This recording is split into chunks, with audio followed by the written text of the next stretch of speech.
I know who got first.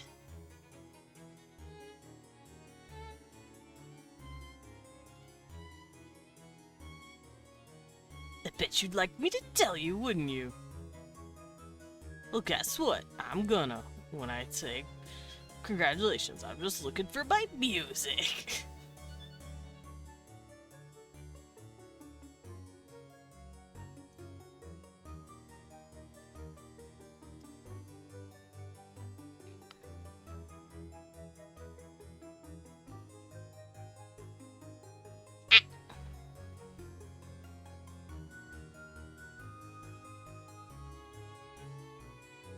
Dread. Ba ba ba ba ba ba ba ba ba ba ba ba ba ba ba.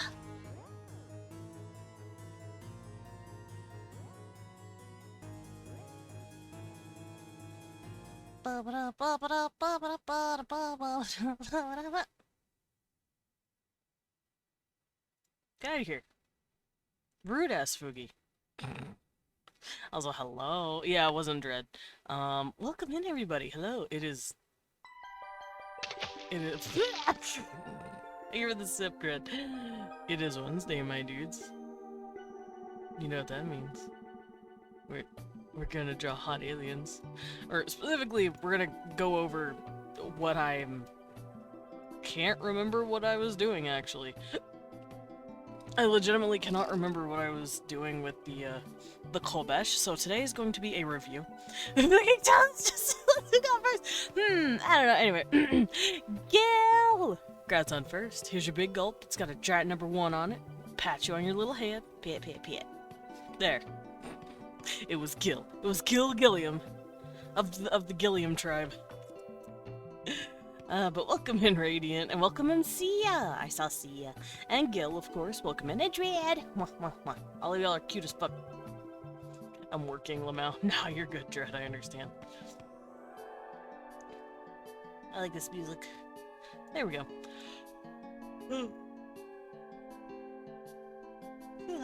Little baby man is Yanni today. It's me, I'm the baby man.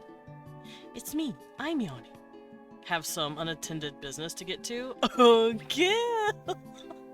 No, don't hurt Gil, he's just a boy! Alright.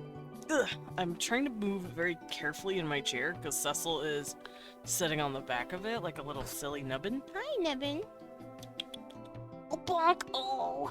You bonked your little nose on my hand. I reached out to pet him and he booped himself on me. What a baby. But yeah, it is Wednesday. Which means it is world building. Now, I haven't worked on the main event of stuff that I've been doing for upwards of like a month now. Maybe he just went boop, no pet. Maybe. Do you want to boop? Do you want to boop? You have a thumb. He has tiny little thumbs. But yeah, I don't remember what I was working on. I guess I could always go to my World Building Wednesdays playlist and try and catch up, kind of, with what I was doing last time. Let's... Oh man, there's a lot of videos. I don't know if I should do this, actually. Dicks! Yeah. I was making dicks? Oh, right. You're so right. You're just, that sounds like me, actually. Let's see. Right, so a couple of weeks ago I talked about the Kingdom of Garl, which is the gargoyle world that I wanted to create for my webcomic. And then we discussed AUs because Sugar Skull wanted to share, and I thought that was really cool. So we had her on as a guest, but before all that, a couple of weeks ago, we did language and grammar. That's right. I've already made clothes for these guys. I've done basic language. I've written down alphabets. That's right. So we're gonna go look at all that real quick and figure out what the next step is for these guys. because I don't want to make anything too crazy for a race that I'm not doing anything with actively. Hi, Jeannie. Welcome in. So we're gonna review them over, see what all I can do or what I'm interested in doing for them. And then we're probably going to start something new. So let me boot this up. Boop. Also, I have a banana today. Ow. Radiant, why did you kick me? That's so mean.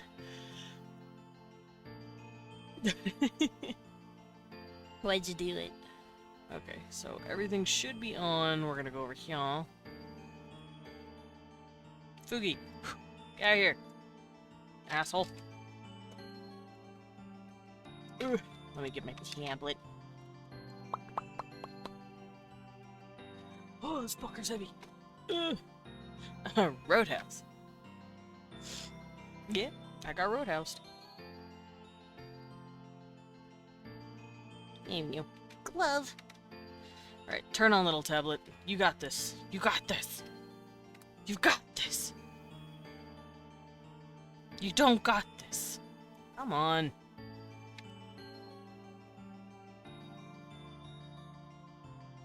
Okay, hold on. I'm gonna twist my cord around and under like this and see if that helps.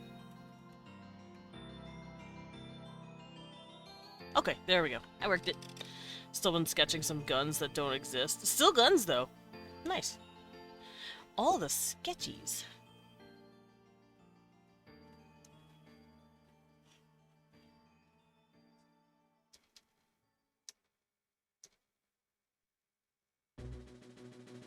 Well, I think that's just a feature.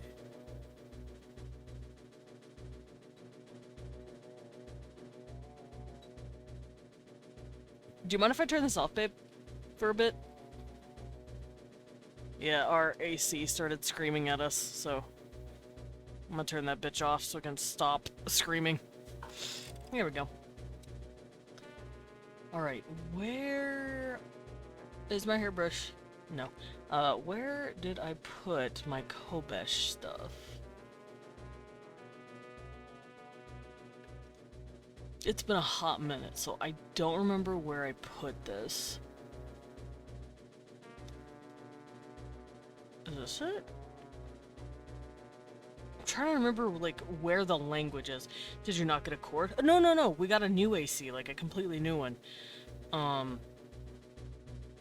And it's making noises, because it's an asshole.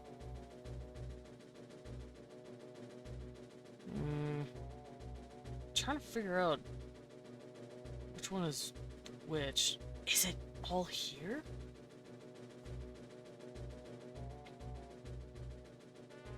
Is this it? Maybe this is it. It's just writing. I'm gonna go over here because I don't know what I'm opening. Oh no, that's not it. That was my prediction for the new Legend of Zelda game. I was not my Kolbesh. Oh right, hold on. It is in another folder entirely. That's right. I think it's nope, not here. I think it is in here. Let's view it as large icons. What is? Oh, there it is. I think that's it. And this. Is this right? Load. Load, damn you. It's taking a minute. Aha! I did find it. Okay. So, check VC chat when you got time, of course. Of course. Let me hop back over here. I found the language. It was in a completely different location than where I was looking. Because it hates me. And actually, it's just because I'm a silly goober.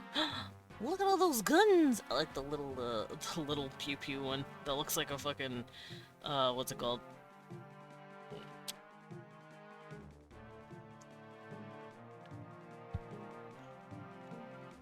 Hot glue gun! That's what it's called. It looks like kind of like a hot glue gun, or like a nail gun. It's really small. I'm gonna use that one and shoot people with it. At most, it'll just be inconvenient. I see it. Yay! It's the one at the top. Oof. Okay. So, just to review, these are not the Kolbesh. These are my Frost Trolls, Frost Orcs, that's what they're called. We're not going to work with those today. These are the Kolbesh. And I haven't come up with anything super solid for them yet. Ah, I have an eyebrow itch. Ingy. But I had a lot of fun creating them because they are adorable. They aren't the Kolbesh, but I don't mind seeing them. It's fucking true. I love the Frost Orcs. The Frost Orcs, they're beautiful. Beautiful creatures. Look at these guys. I pet the lady, and I pet the dude. I want to do something with these guys too, because they're fucking cool, but right now I'm just making, like, concepts of creatures, nothing, like, actually creature. And the only quote-unquote creatures that I want to focus on right now are my gargoyle stuff, because that is for webcomic purposes. But I've already done all of that, basically.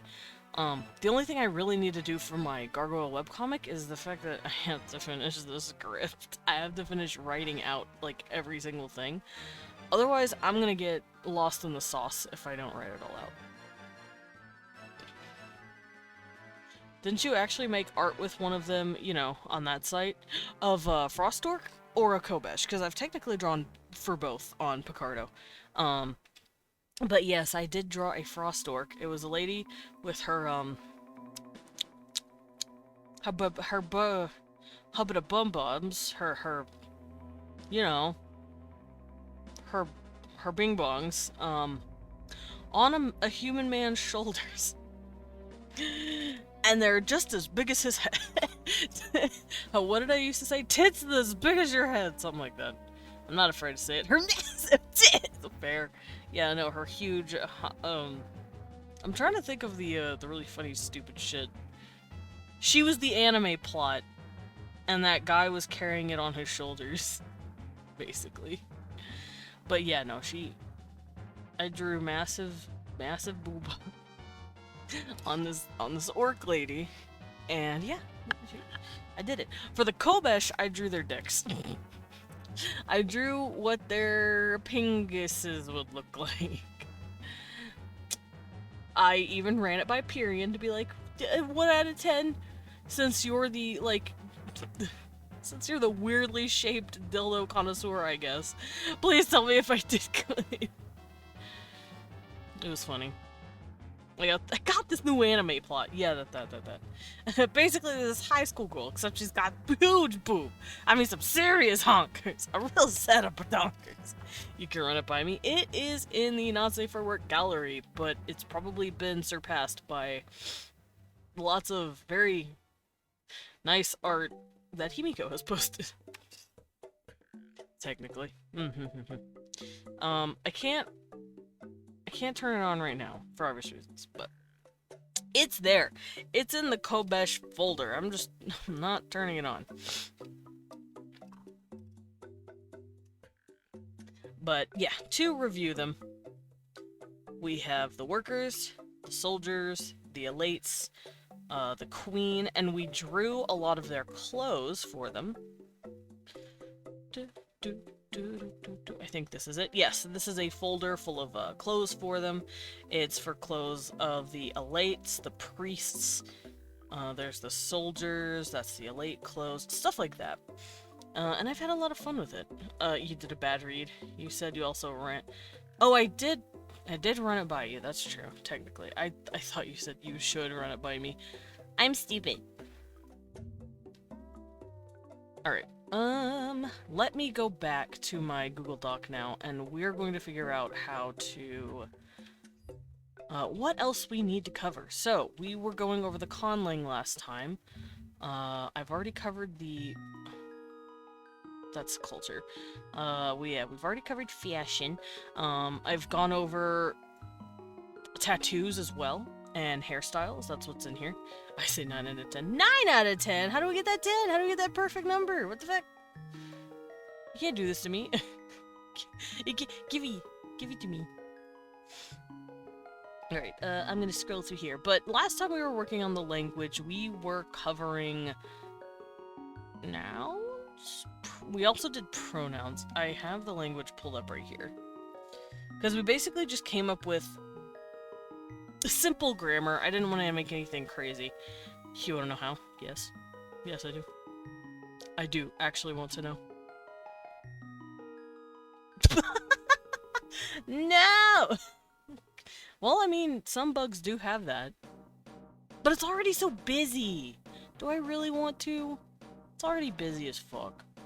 Don't worry, the Kushi, these guys, not the Frost Orcs. The Frost Orcs don't have knots. They have regular ass dingles.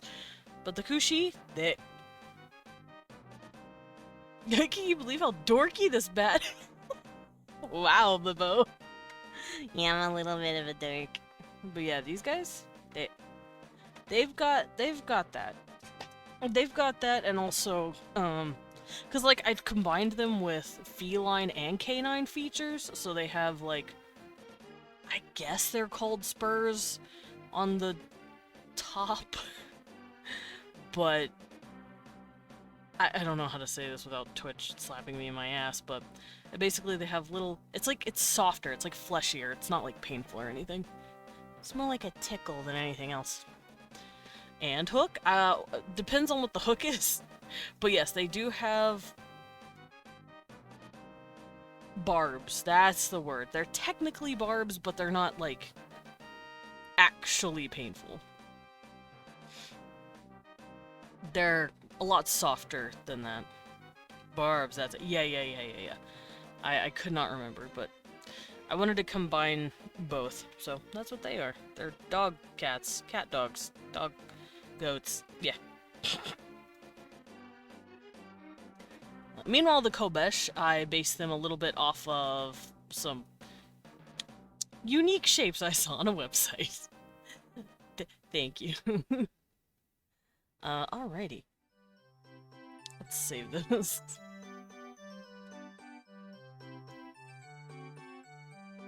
Oh yeah, I also figured out how they count.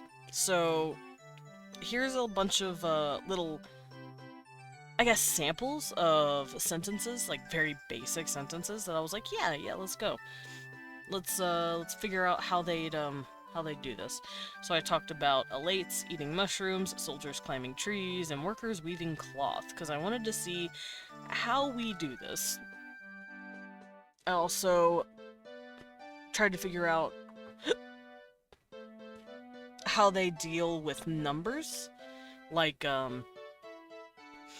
for instance, in our languages, numbers and adjectives usually go ahead of the noun, but in other languages it goes behind. Like in, I don't know, let's say in Spanish, for example, if I wanted to say the, like the blue boy or whatever, you would say boy blue instead. Or like, let's say the boy, or the red boy, that works better. You would say the boy red. It would be, muchacho, rojo. Rojo is the word for red. But if bug aliens, does that mean eggs? Yes, Sully, actually, there are eggs. I think I've covered that already. I can show you real quick. Oh yeah, I drew their little face. This is their little face. And then I drew what the mouth looks like, because I wanted to figure out mouth placements on different, like... If I figured out different placements of the mouth, then I'd be able to figure out sounds that they could make. So that's what this is for. But yeah, over here, Sully, you can see there are eggs. Right, so this is what else I did. I went over how they grow, how they hatch, and how they grow. And they're very much based off of termites, meaning... I want some worker alien. Whoa! Radiant! Who said that? Radiant! You can't self-report, you son of a bitch! Alright, I'm gonna finish cleaning off my face and put my stupid sea goggles back on. There we go. But yeah, I didn't self-report, it was red. Radiant, there isn't anyone red in here. It's all blues and greens. I'm gonna turn this back on and hope it stopped being an asshole. There we go. Okay.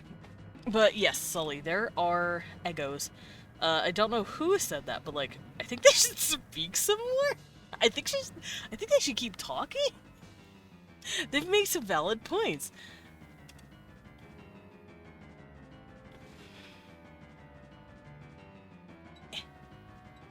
There we go. But yeah, they have egg. I base them very much so off of termites, which means there are, instead of like insects and bees, where there's a queen, Radiant, please. I'm ready whenever. Guys, the only person who lays the eggs is the queen. That ain't gonna stop you, is it? That ain't gonna stop you. Damn it! Radiant said, fuck! I want a hot man! Sorry to burst your bubble, Radiant. Sorry. But yeah, the eggs hatch into a cute little nymph, a cute little baby.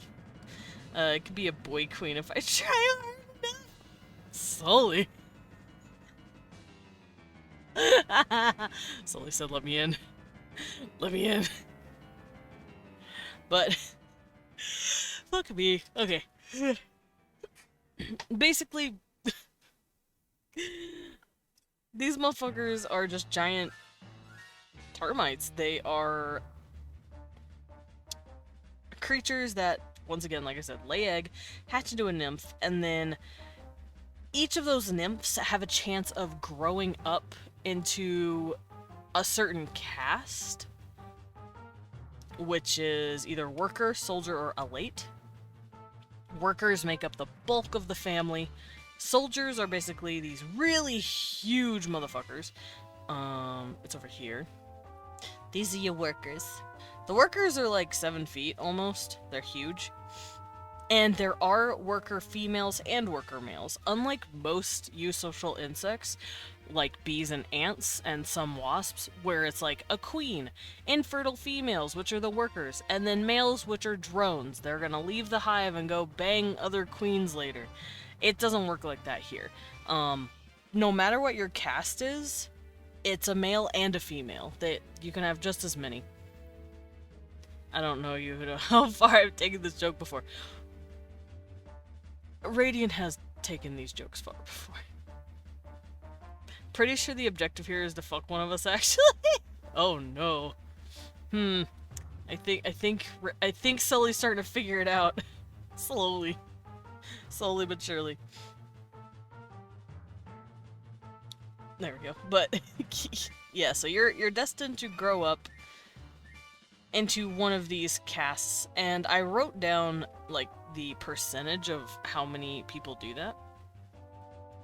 And then I go over what they can do. So only elates can lay eggs, since you guys are talking about it so much. And then depending on the monarchy, or depends on the family, you can have like 100 members in your colony, or you could have 1,000 members in your colony. You could have 1,000 babies if you want, but that's for like the really high-end crazy motherfuckers. Because if we look at termites can lay, like, I want to say a queen throughout her like 10 to 15 years of life will lay millions of eggs. So I cut that down. I was like, we're not laying millions, that's crazy. Dominatrix like 20%, like, no! No, that's not what that means! Elates are the elite. They're the fertile 1%ers. 20% are soldiers. They're the ones that can just get big as fuck and are there to protect the colony. And then workers are about 79 to 80%. They work. They're the workers. They're the ones that do most of the hard labor around the colony. Y'all okay. I'm gonna just not pay attention. I'm gonna go over here for my sanity. I also went over the stages. Excellent, excellent. I went over how many eggs they could lay, what their habitat is. That's right, I did cover that. This was all biology. And now we're gonna go back to up here. Oh yeah, and I also drew what their houses would look like. So this is like a giant hill, and it's like a side profile of what a building would look like. It looks like a step pyramid that's like really underground. Sounds like a very abstract sexual act. You know what? Maybe. Sully said, you know what? I'll think about it. But yeah, this is how they picture their houses. And the houses are for, like I said, a single family. The family will have hundreds of people in it. Oh right, and here's more of the culture that I wrote down. I wrote down what each one is expected to do. And I also went over relationships. I also did math on what you could expect if you had about 200 bebbies. You can have 2 to 3 elates, 40 soldiers, and about 157 or 58 soldiers. Because, you know, it's just it's 100 times 2. I also went over what they go into. They start off as little babies, they go into child stage, and once they hit or are about to hit teen stage, they start separating out into these castes. Their shells start changing color, some of them start getting bigger, some of them start getting fur on their bodies, and they're like, hey man, this is some weird-ass puberty. Achievement unlock, a do kink. I'm scared. I'm scared for both of you. So then I covered... Oi! Stop it.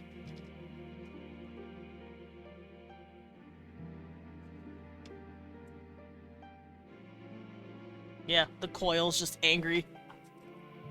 Oh my god, some of them become furries! Yes, some of them become furry, where they're like more soft. And that's the elates. Those are these guys.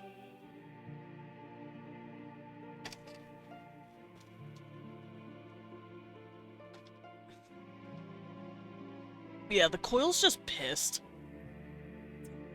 I'm gonna turn this off for now, hon. I'm sorry, it's very annoying. Whoa, okay. Radiant, please. I'm gonna turn these back off. But yeah, the elates get furry. They get fur on their shoulders and on their antenna, specifically. The soldiers get beefy. Soldiers get huge. Males and females, they get fucking massive. And they get trained. They also get fed a lot better than the workers. Maybe not as good as the elates, but the elates are also on a special diet to help them just grow better. So that's what the soldiers have to deal with. And then, of course, the workers get raised pretty much by the caste that they're being put in. And they can cover anything from, like, laborer to medic. As long as it's not ruling class or soldier class, they cover everything else. Hi, Barian. Welcome in, we're reviewing the Kobesh. I'm making sure I've covered everything that I can. Or at least that I want to, because soon we'll be moving on. Specifically, we'll be moving on to my Eldrig campaign, because I want to eventually complete all of that, basically. I had to think of the word. I basically want to make sure all of that is good for when I do my campaign. Okay, so relationships. Yep, covered that. And then I covered courtship and partners and all that. Well, I slept in a little. No, you're perfectly fine. Oh yes, Sully flipped the switch, and Radiant is now stuck on that. But yeah, I covered how to basically flirt with your how to flirt with your Kolbesh. So for elates, they have to just stick with each other. Elates aren't really allowed to explore anything. They are sadly having an arranged marriage from their mother and dad, their mom and dad. They tell them how to do it. They're creating colonies of twunks and twinks since the 2000s. Yeah. Thank you for the peddlers. You walk into town and see a sign of a new shop in town. Special service messages. I'm so scared to keep reading this. As you walk closer, you kind of hear the sound of from your shop. Wonder what's happening inside. You look through the window. Yep, it's just massages. Oh, that was massages, not messages. I'm just saying, having enough eggs to be a snake omelet sounds really fun. No snake omelet. But yeah, I covered how to court these guys. Basically, if you try to court an elate, it's gonna go wrong for you, because these guys have to basically marry each other. They are the backbone of society, as in they are literally the ones that can have the kids, and that's it. Everyone else is infertile. Soldiers can't have kids, neither can workers. I'm assuming occasionally they can, but for the most part, they are infertile just like the termites are. So the only partner they're allowed to have is their king or queen that they're put with. I forgot it was bug day. It's bug day! We're just covering all of this stuff, see what we're missing, and then we're probably going to switch up what we're doing.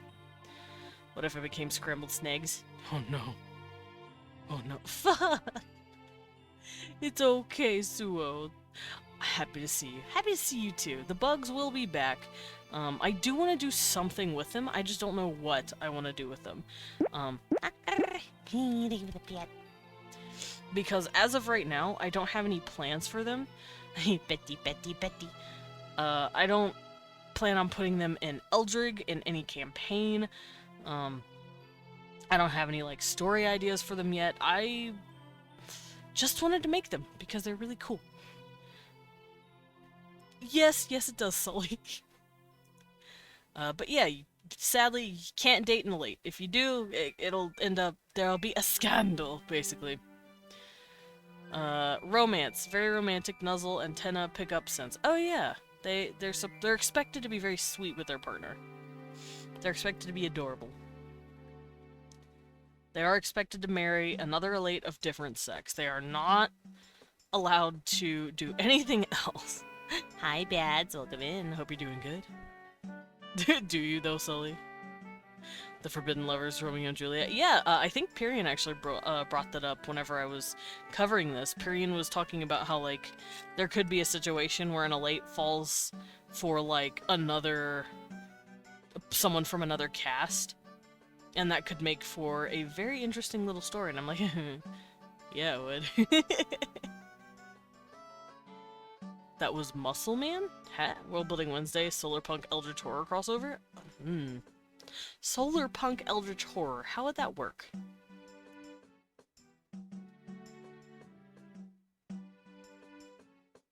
I don't know. We'd have to figure that out. But what if other Forbidden Lovers, Romeo and Julius?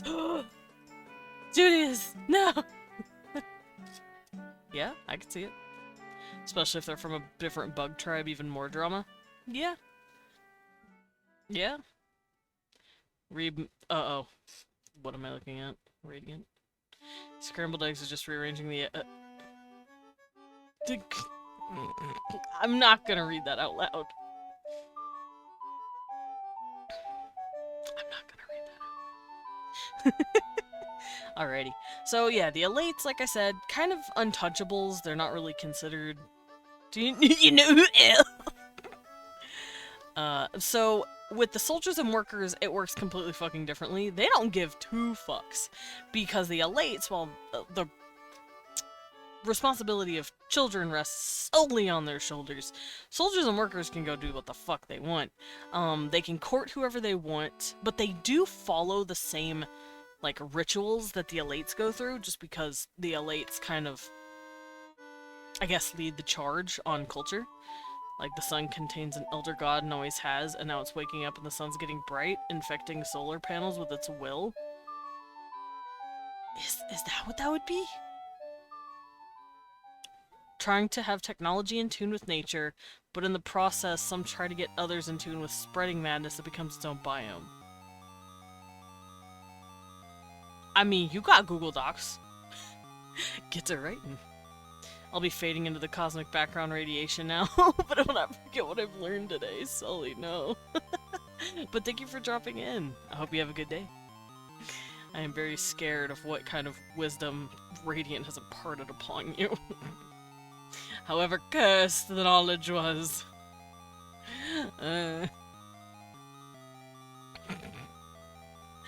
But yes, with soldiers it's completely different. Soldiers don't give a fuck.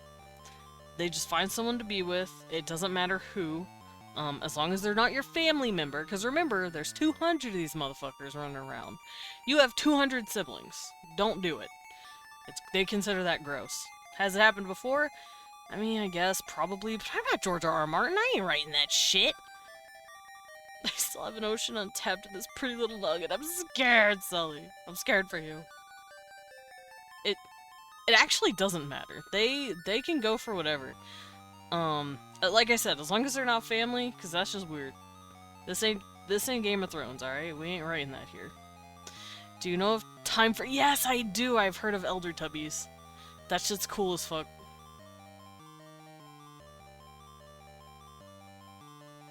Also, they're not expected to get married, but they can find people to be with. But the same expectations are not there, basically. I'm gonna have a ton of friends with benefits of this species. Don't break any of their hearts. I'll beat you up. Those are my children. Also, what about Roman?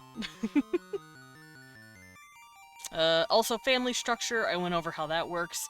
Basically, the king and queen are your mom and dad. Elates are the kids, quote-unquote. They're considered the actual children. Soldiers and workers are considered, like, lesser children. They are able to keep up with lineage, but they're considered less important, as sad as that is. Roma's very important friend with benefit, understood. So that's what I went over there. I also went over familial roles, genders, gender roles, sexualities. They don't really have sexuality like we do. Because the reason we have pride and the LGBT and all that is specifically because of how we pushed back and got our rights. These guys have never really had to do that, so they don't see it the same way we do.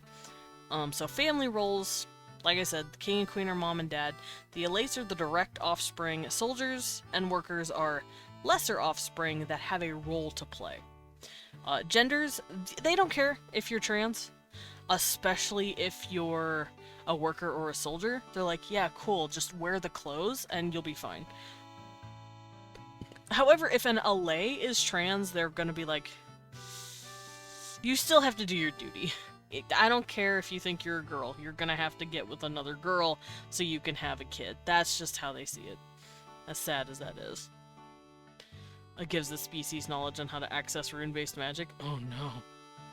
I don't know if they'd use that. I don't know if they'd use it often. There might actually be regulations if you did that, because they'd be like, oh no, keep it away from people, because that shit's spooky.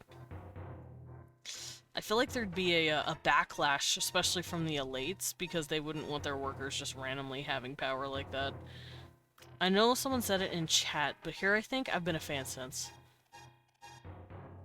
Oh. Oh, pop my back. Sorry. Ugh. But yeah, so basically, they don't really care if you're trans. They're like, good for you. Do your job. That's what they care about first. Especially with the elates. They want the elates to actually pass on their genetics. Yeah, soldier and workers have a lot more freedom to explore that shit. And gender for them is performative. For us, it is also pretty performative. It has to do with how you dress, how you act, and then society will be like, yeah, that's cool. But we go about it a little differently than they do. They just throw it on and they're like, yeah, this is how I feel. And they're like, cool, that's fine. They won't make nearly as big of a fuss about it. Changing your body isn't really an option in their field of medicine, because we can give ourselves HRT for to let our body restructure itself so we can feel more comfortable. Sadly, these guys don't have that kind of stuff, which would make sense. They aren't really on par technologically like we are. BOCs can be fun. Bees are adorable too. Oh, calls a worker uprising. I will be labeled the horned heretic. Oh no. Making us see try rizzing them up. Cause I have some BOCs that are hella fluffy. And the fluffy babies. I love bee fluffies. Bee fluffers are cute. BOCs can be cute and also hot. Yeah, I can see that. Let's see. Okay, so gender roles. Roles are minimal. Oh, that's right. They don't look at your gender as much as they look at your caste role. They don't refer to you as that. They refer to you as whether you're a soldier or a worker or an elite more than anything else. That's your status in your society. For elites, role is crucial. That's true. For the elites, they're like, okay, no, we make sure what you are. Because, you know, that's all you are. You're a glorified egg maker, pretty much. Oof! Ow! So they refer to you as your status. Kind of.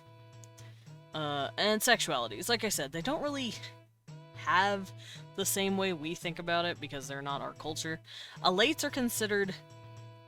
They're not allowed to really pursue those sort of things. You know, outside of have babies, and so if there's a gay elite, it's gonna that poor elite's gonna be real sad. The soldiers and workers, though, they don't. Once again, they don't care. They're like, do what you want. We don't give a fuck. I'm gonna be hearing a lot of hello. Radiant! Oh yeah, we're gonna call it that. Okay. But yeah, soldiers and workers have sexual freedom. I'm hard. God, this handwriting's hard to read. Encouraged to find a mate with each other. Right. They are encouraged to get with each other and stay away from the elites. They don't want workers and soldiers to be tempting the elites with their bodies. But elites are forbidden from being with anything other than an elite of the opposite sex. They, once again, sadly, They don't get to do anything other than that. Alrighty, so with that, Oh yeah, languages and clothing, there it is. So we covered the culture. I wrote down birth lottery, it's true. Birthdays, born in a clutch, yep. May not see clutch sibling. Oh right, elites, right. Elites are celebrated, workers and soldiers are just minimal. So, yeah, you also have something called clutch siblings. Which is different from your normal siblings, because your parents are constantly having lots and lots of eggs. Your mom lays about 10 to 20 eggs a season. I said season, yes. That means every 3 months she's plopping out a new egg. And then on winter, they take a break. They don't lay any eggs during the winter. So you get about 10 to 20 eggs a season. And those 10 to 20 eggs per season are considered clutch siblings because you were all born in the same clutch. I hope you guys know what a clutch is, because I don't know how to explain it. Finally, I've been grinding for that status cell yet. Finally, I did it! And if you were born with your clutch sibling, y'all are pretty bonded, and if on the off chance an elite is born in that clutch, the other workers and possible soldiers that are also born there end up usually being part of that elite's entourage later in life. I actually came up with an idea for only 2 eggs being born during one season, like during a really hot summer season, and one being an elite and one being a worker. That worker will be that elite's attendant for the rest of his life. So that's why clutch siblings are pretty important. I did write elites are celebrated for their birthdays. They love their elites. They're very happy. Time to grind for the status. Sperm specialist. Radiant, please. Technologies. They have old... Oh, that's right. They do have old technology. But they can't access it anymore. They don't know how. They've since lost the know-how to get these, like, really ancient ships that they think might work.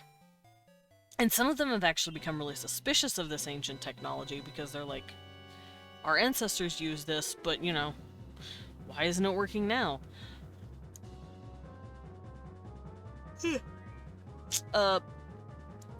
And I figured out why these guys are being attacked by humans, because I came up with a little situation where, knowing humans, this is, I'm pretending this is the space age, humans are probably dropping in on these poor guys and trying to get rid of them so they can take this technology. They want this ancient tech, as well as just resources that the planet has for them.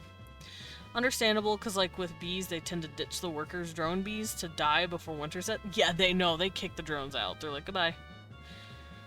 Sleep and cuddle for the rest of winter. Yeah. You know, just girl boss things. Thoris's biggest weakness. A giant glass bottle between them and the sun. Thoros is so mean. Don't do it. They're babies. If you did that, you could very easily fall into the bad ending. Oh no. Alright, so after that, I wrote down their religion. It's probably shamanistic, probably animistic, which means they... I don't know if they'd have a supreme deity. If they do, it could be just standard sun god worship.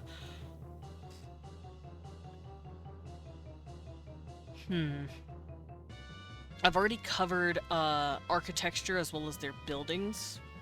Their underground step pyramids, pretty much. Radiant, please. No. We've covered their government and how their legal system works, pretty much.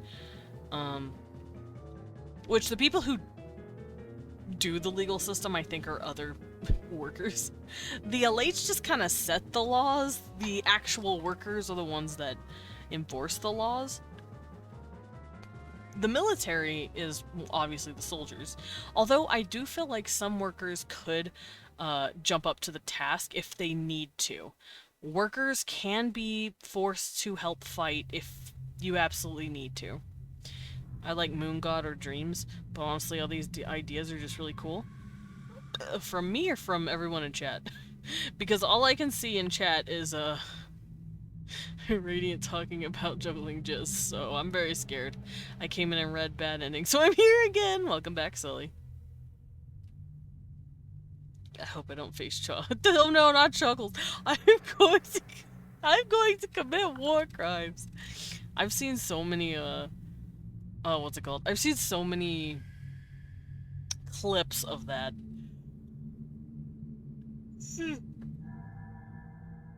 And I would love to watch the actual campaign for that later, because that's just fucking hilarious. This chat is bouncing everywhere, literally. Well, okay, it's not bouncing everywhere. It's just Radiant talking about the cummies, and then everyone else talking about other stuff. Yeah, you missed some shit, Sully.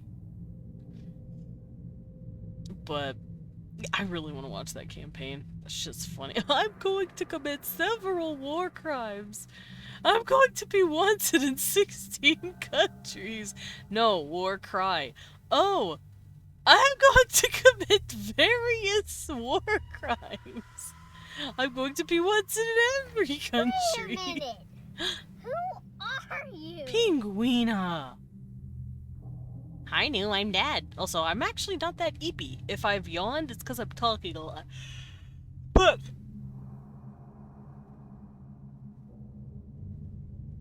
I did not mean to yawn.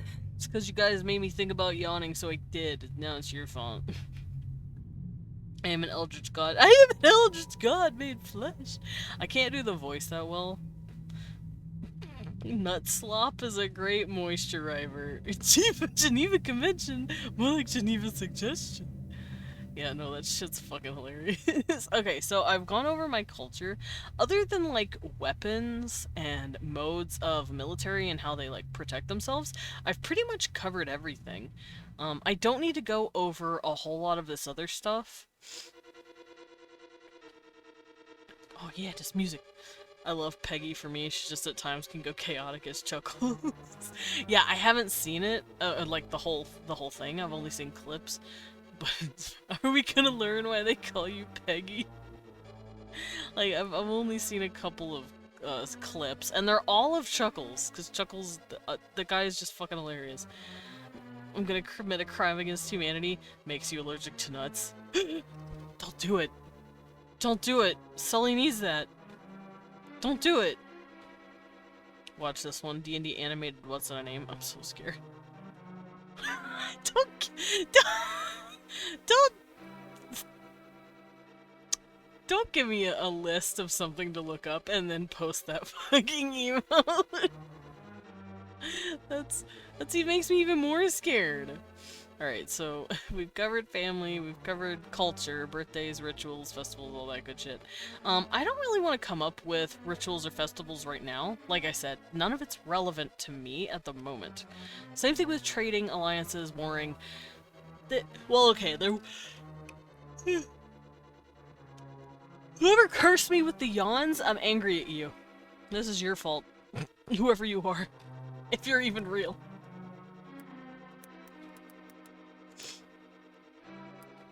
I've yawned twice.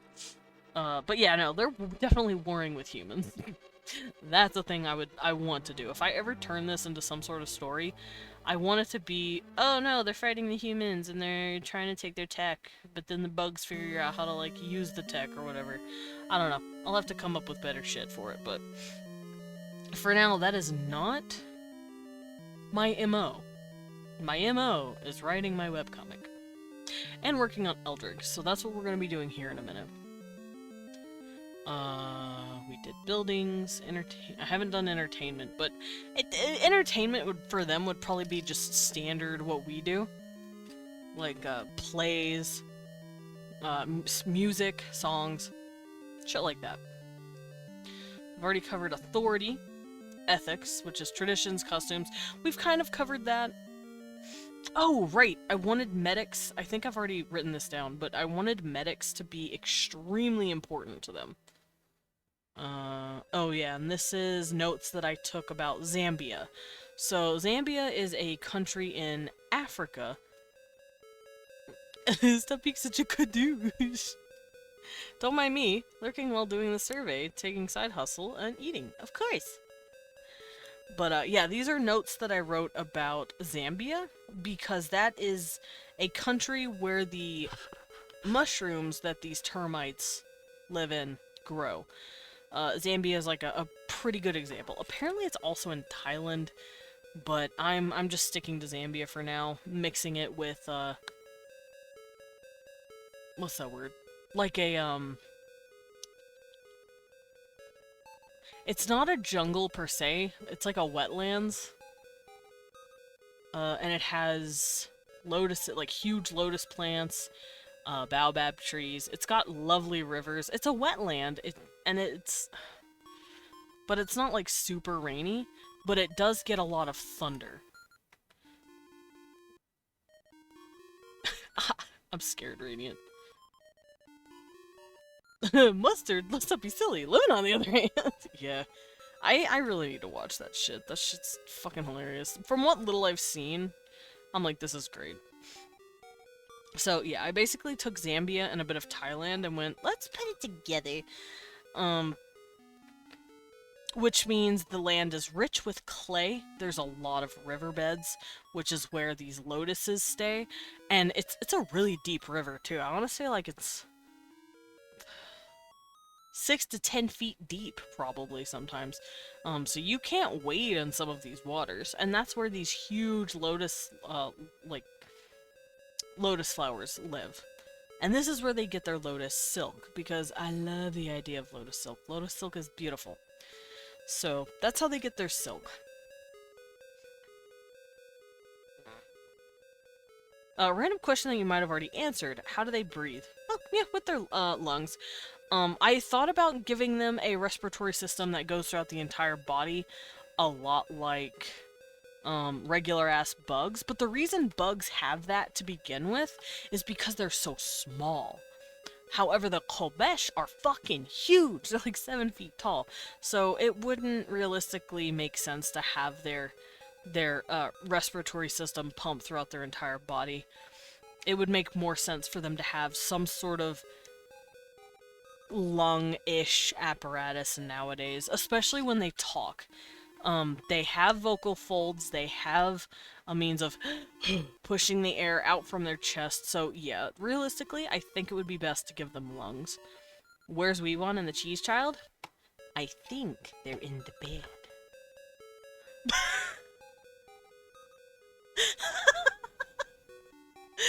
Cecil! Babe, did you see him? I turned around to see them in the bed. Cecil was fucking sprawled, dude. His legs were like really wide open. His head was like turned to look at me. He was sprawled. It was cute. Ugh, let me stretch real quick. Ugh, I wish I could have gotten a picture before he moved. Hi, baby. Oh, now he's just rolling around in the bed. Are you rolling around in the bed? Are you being cute? I love my cat. But yeah, Cheese Child and Bear Father are in the bed right now. He was being a string cheese, yes, he was being very long. He has a long fucking cat, by the way. That boy, if you count him, and then like his tail, he's like 2.5 feet long. He is a long man. And it's funny because his head is so small. So if you look at him and look at just his head, you're like, oh, look at the little baby kitty. And then you see him actually like lay out and you're like, oh my god, this is a big cat. He's not like chubby either. He's very slender. Hi, rolling around. He's cleaning his face right now. I need cat cam. Actually, if I had cat cam on him right now, you guys would also get Leon feet pics, and you ain't getting that for free. Hi, Bubby. Oh. He's so cute. Now he's being a cheese wheel. Yeah, he's my little cheese man. Alright. But yeah, this is notes that I took for my stuff. I wrote down what is in Zambia, how I feel about stuff. Basically, yeah, medics and shamans are considered very precious. If you hurt a medic, especially during times of war, if you hurt a medic on the field, your life is forfeit, basically. You're considered an asshole of the highest caliber. I also covered how the elates get matches, and this is somewhat based off of Chinese stuff. Basically, you have a mediator that can help with the courtship, that can help with the arrangement. Multiple generations live under the same roof. That is true. Whoever... it's usually ran by the queen, by the woman of the house. And then the first elate of her offspring becomes the new ruler of the house, basically. And I say ruler, it's basically just passing it on to your eldest, saying, okay, take care of the house, Junior, and then they pass on. That's how it works. Initiation ceremonies, yes, I would love to have initiation ceremonies. Greetings are very important, I wrote down. Washing hands before food. I basically was just taking down any kind of notes I could for random shit. I also wrote down what kind of materials they would have because I needed to know what they'd be making their stuff out of. So like I said with the lotus, they make a lot of lotus silk out of that. I also wrote down, in Zambia specifically, that they are known for like some of the biggest copper deposits in the world. So these guys would have a lot of copper. I don't know if I'd have them have bronze, because I don't know if there's really any tin anywhere, but they definitely have copper. They also have gold. I don't know if copper and gold can be mixed together. I don't even know if they'd want to, because gold's kind of soft. But yeah, I wrote down that they probably have a lot of copper stuff, and definitely jewelry and clothing made out of copper. They probably give the gold to the elates, obviously, because gold does not tarnish.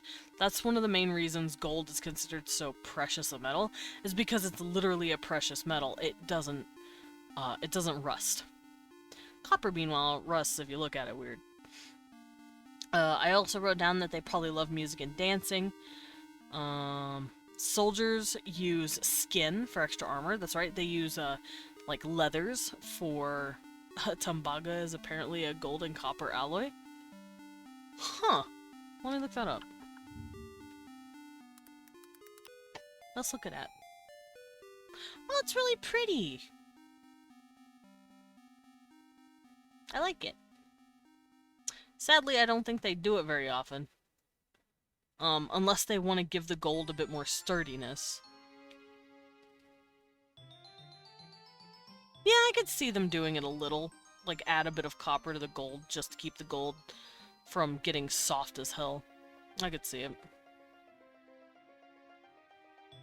That, and it could be a way, it could be like a double entendre, where they don't want the gold to be super soft, and they don't want the copper to rust right away. So, actually, I could see them doing this. Damn, there's a lot of Colombia, like, Tumbaga stuff.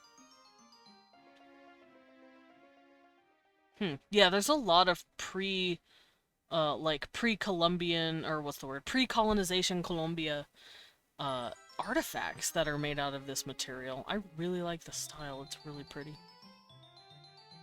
Yeah, it seems like it was the most commonly done in, Mesoamerica. Husband, you mentioned the baobab trees. I did! They have baobab trees. That reminded me of something. Oh, I'm scared. I forget what metal is combined with gold to make purple gold, but oh boy is it beautiful. I thought you changed... Hold on. Let me look that up. Because I thought you changed something. Purple gold is slightly reddish yellow in color, but color gold in various colors can be produced. Alloys with silver and copper in various portions.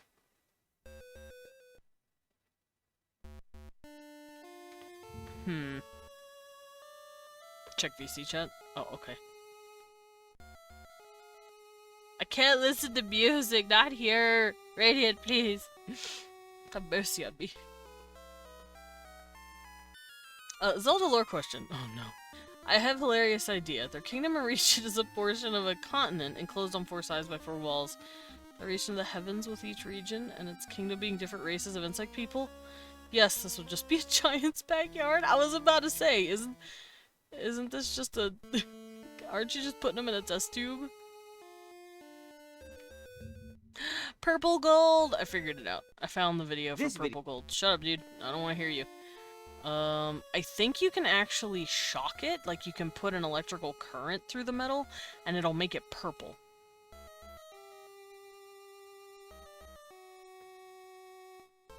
Yeah. There we go.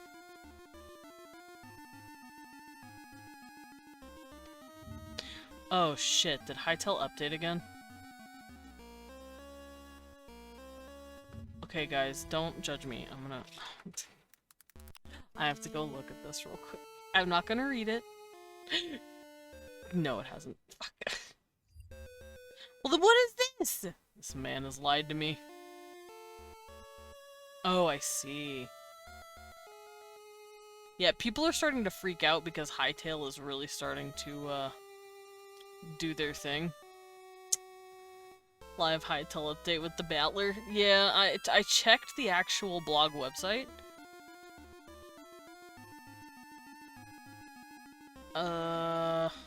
Let's see and make sure I didn't, like, miss it.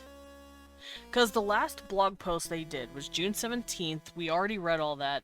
It was basically just a technical explanation on how the engine works and basically why it's better than fucking Java. Because let's be fucking real here. I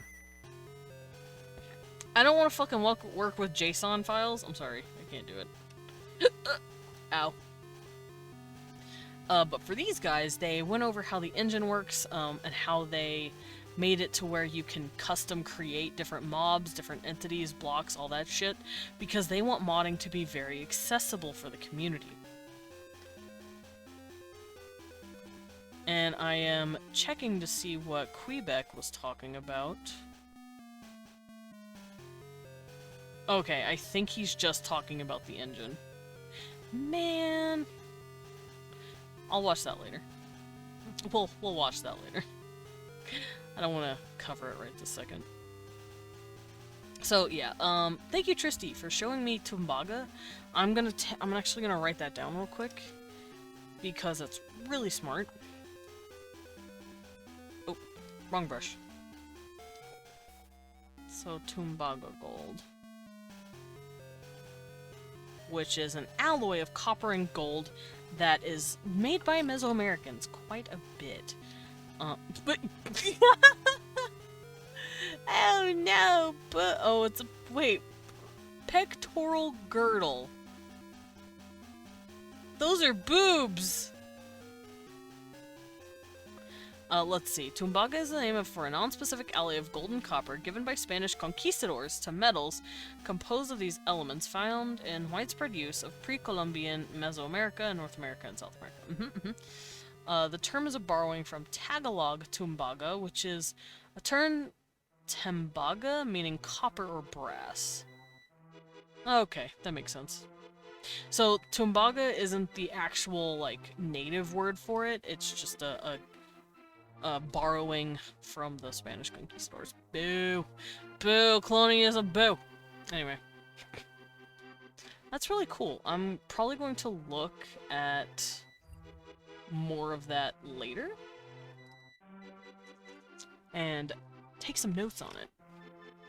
Because I did base these guys a bit off of Minoan Crete civilization, as well as Thai, slightly. But if I could toss in a bit of Mesoamerican jewelry in there, that'd be kind of cool. And it would make sense because of the alloys.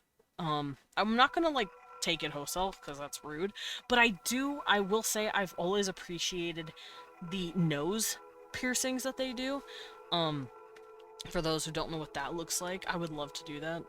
They have, like, let's draw him a little. Let's draw this guy a little nose here. It's like a nose ring that they put in. Wow, my throat. I might need to actually get a drink. I think that's what's wrong with me. So they put in this little nose ring, but the ring is shaped like this. And I could definitely see this being like a priest thing, where they have that. I also need to come up with their gods. I do want their main god to be some sort of sun deity, because that's really common to do. That's way bigger than I thought. Yeah, some of them can be quite small, some of them can be huge. Some Colombian and Mesoamerican nose pieces cover their whole fucking mouth. Like, it's really cool. I needed a drink, sorry. I am the thirsty. Oh, also, I wanted to let you guys know, if the internet cuts out at any point, it's because it's gotten really fucking stupid hot. And,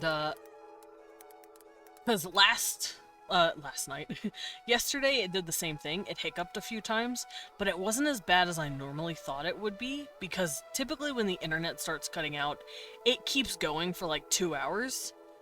Every 15 minutes, and it's like, bro, please stop. But this time it wasn't that bad. It was just a couple of flips here and there, and I think it was happening because it was just really fucking hot. So what I'm gonna do is, if it does that again, we're just gonna keep rolling. If it does it like 3 times in a row, 3-4 times, and it just won't let up, then I will raid out. But if it's just 1 or 2 little blips here and there, I'll keep rolling. I'll keep the film going. So, just letting you guys know that now.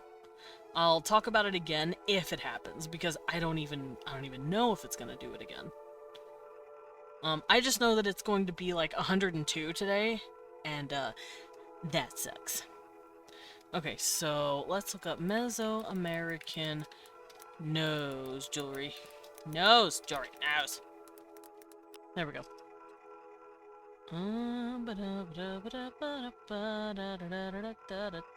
Yeah, see, look at these things. They're huge. Do you want to show this back on? Okay. I just hope it doesn't make stupid noises. It's 66 degrees. Oh, 72, sorry. Is it icing over? I don't know how to check that. Nope. Cool. Okay. Don't mind me, you guys.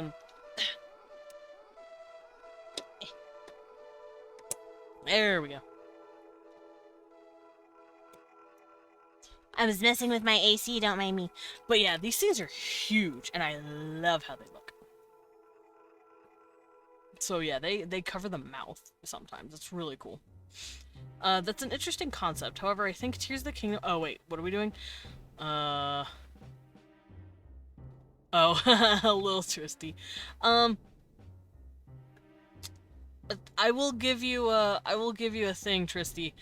Whenever someone says Zelda lore question, I promise you they're not actually asking a Zelda lore question. They're just trying to troll me.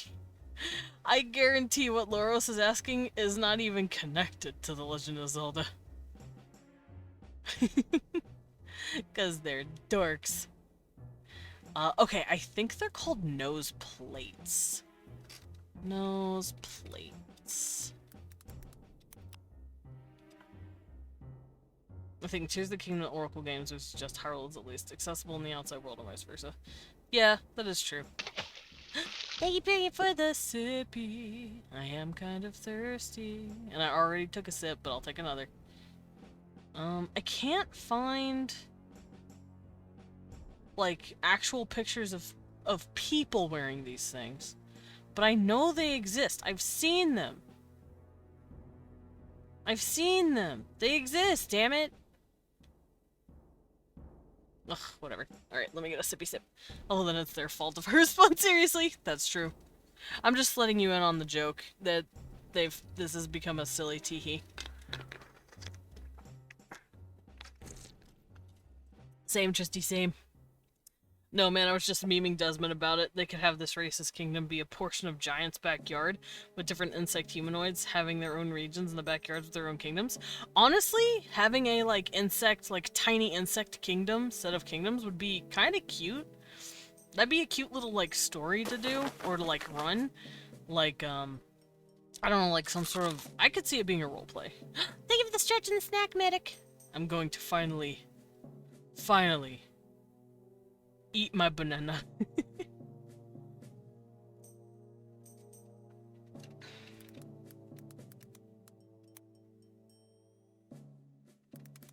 Okay, I think it's Peruvian that I'm thinking of. I know Peruvian nose jewelry exists too. Aha! Aha! Ha ha ha ha! I found it. I found it. I found it. There we go. See? Look how fucking big these things are. These things fucking huge. They'll cover your whole fucking mouth. Oh, there's one of a bad guy. Banana. Banana. It's fine and valid, lol, but still, that would absolutely be a cool concept. I think it'd be adorable. I could definitely have fun running that as a session or something. The banana. Yeah, it's a little bit. Little guy. Fun fact, bats are actually worshipped in Mesoamerican cultures because they are very common, especially vampire bats. Vampire bats are very common in Mesoamerica. Or in South America, specifically. Peru, Brazil, all that kind of shit. Banana. So you'll actually see a lot of bat iconography in a lot of Mesoamerican, ancient culture gods and shit. It's really fucking cool. I say ancient. These people were alive in the 1600s, but still. You know what I mean. Oh, also this. Yeah, I think I'm gonna give them nose plates. I'm probably just gonna give it to certain elates and priests. But I do really like the nose thing. It's really cool looking. We can have Game of Thrones Candyland, we can have Honey, I Shrunk the Kids, but with poker and stripers! I know it's strippers, but it's... You wrote stripers. Coin earrings.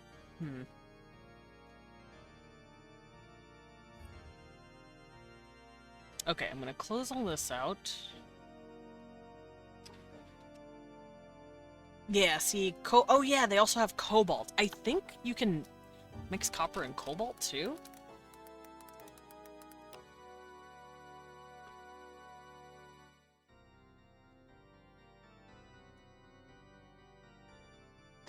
Why? Okay, I will be right back. My AC is screaming.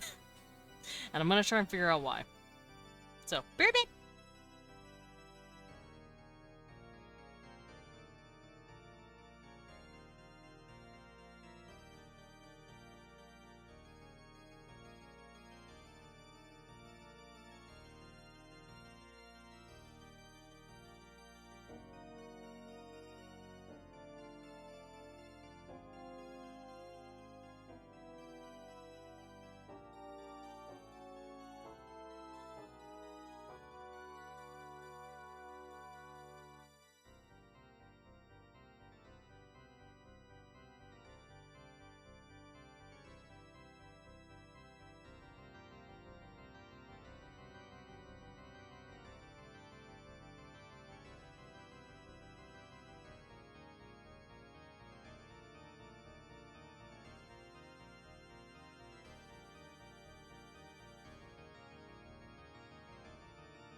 I'm back. Did you guys miss me?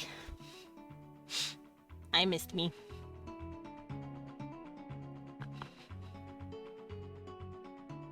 Oh, hell yeah. Wait, hold up. I was missing this?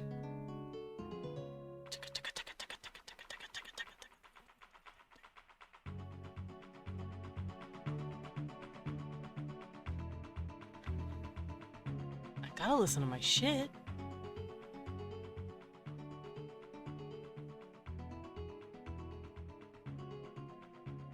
Alrighty. You want me to pull Divine Favor for today to get you a working AC? No, the AC is working. It was just doing this, like, weird humming, and I think it's because the, like... Don't you dare start again, you son of a bitch! It's really loud. But it's like the coil or something underneath, and it's just vibrating. And we cannot figure out how to get it to stop vibrating.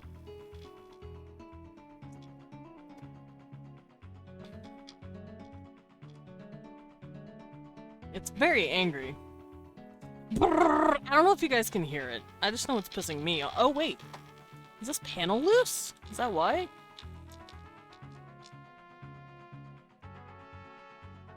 Is that it? Nope. Yeah, whatever it is, it's pissed off.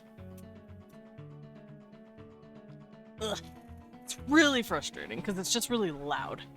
Oh, Cecil, I know. What is that? Cecil's also like, what the fuck's going on? It's vibing. It's annoying is what it is. I want it to quit. But we can't die of heat stroke because it's gonna be 100 today. Have you tried telling it a dad joke? Let's see. I can't think of a dad joke. The moment I have to. Oh, my sweet pea. Cecil's rubbing all over me. Do you figure out where it is? Leon is, playing DJ with the thing. Is it because of where it's positioned, maybe?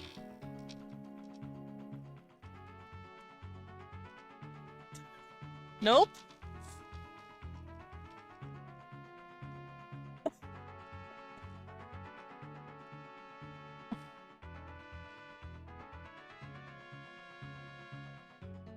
Yeah, it's just really pissed off and making stupid noises.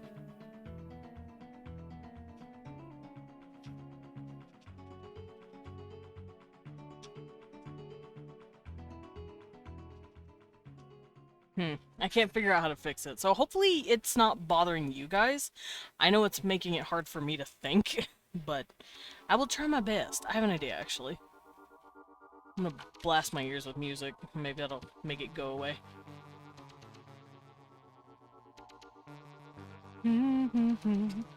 Okay, so... alates? Oh, alates were beads and jewelry. That's right. I put down they wrote... It says war, but I meant wear, I promise. Beads and jewelry of... pristine design? I can't read my own handwriting.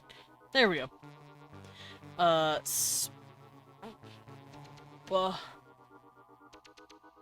Spouts?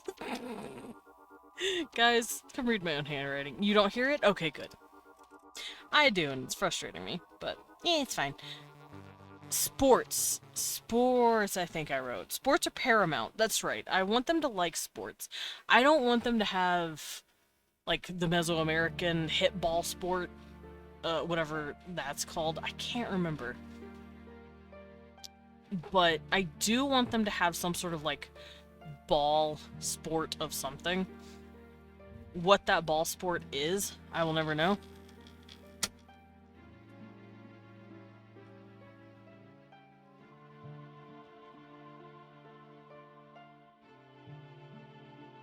Oh my gosh. Okay, give me a second. That's not gonna help me.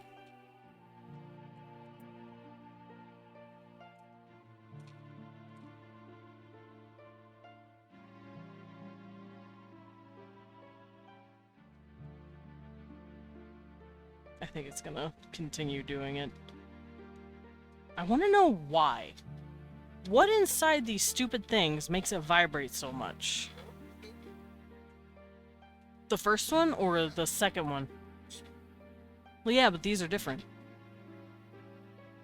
These aren't the same model anymore. It's like a weird new model that, like, is worse than the old model.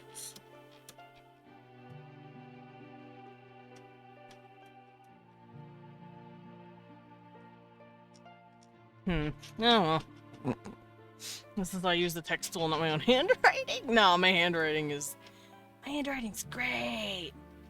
Oh yeah, I also wrote houses can be considered teams, which would make sense, because you have, like, a house of 300 kids. You're gonna just make it straight up your whole team. Ooga booga gross.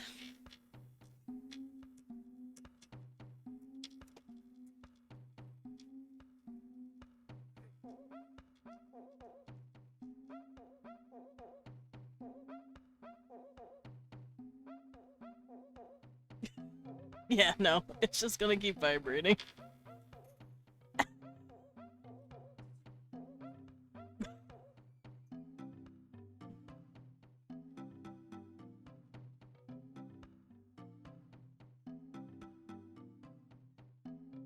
What?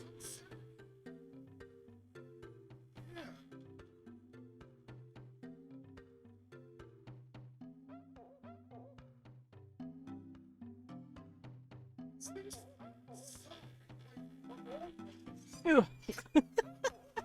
Leon is on the phone with someone to try and figure out how to fix this. I'm just gonna turn it off for a bit so I can stop screaming. Yeah, so I don't know what's happening. In the back of the AC, it's vibrating really bad. And sorry I haven't been talking much. It just, the noise is so loud. It was physically hard for me to, like, think. So, I don't know what's happening. It might be, like, over freezing. But I can't tell. It doesn't look like it is. I wish it would stop being a vibratey bingus. It's not the wires. It's not this thing. What's this? It's not this. Don't mind me. I'm just trying to be a repairman. It's not this either. What is this for? It's not that. Okay.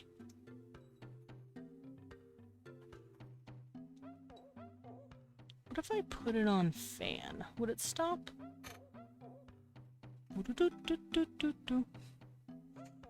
Alright. I'll just let it run on fan for the moment and see if it stops being a dick. Okay. So, back to this. I also started... That's what I had to do! Right. Okay, so I remembered what I wanted to do. What I can do for these guys is... figure out... It's not letting me put it down. Why not? What I can figure out for these dudes is their house symbols. So what I wanted to do for houses, just like in, let's fuck it, Game of Thrones, you know how like noble houses have animals and like symbols and iconography, what's that shit called? What is the flag? Shit. Coat of arms. They had a coat of arms. Heraldry. That's what it was, heraldry. So they had a coat of arms or a heraldry of either colors or symbols to say what house they were. The Lannisters are like the colors red and gold, and they use the animal of the lion. So I wanted to do something similar. Maybe not the colors and all that, but definitely have like house animals, house depictions of what represents their home. Now, I can't think of any particular families that I could make to do this, but I can definitely come up with a few examples. So that's what we're gonna do today, I think, because that was one of the few things that I haven't worked on yet.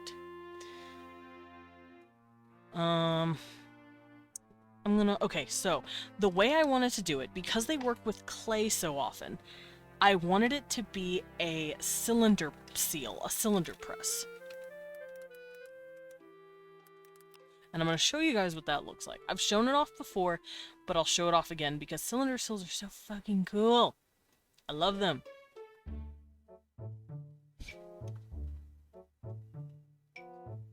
Okay, so this is the best one that I have found so far.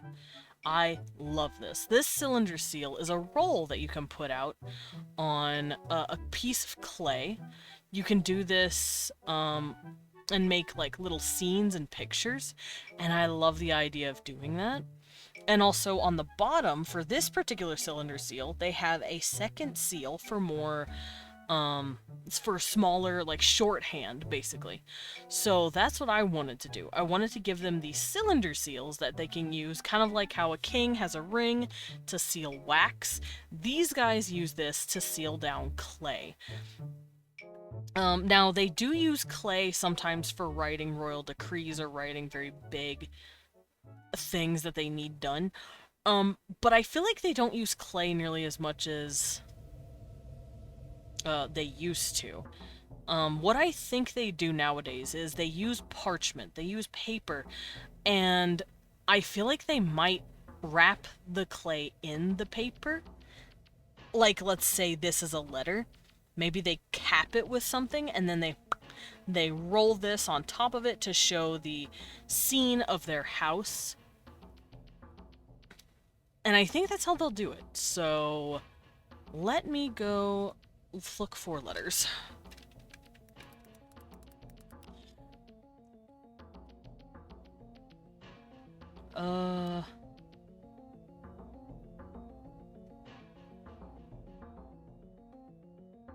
Okay, so yeah, they might use clay like this.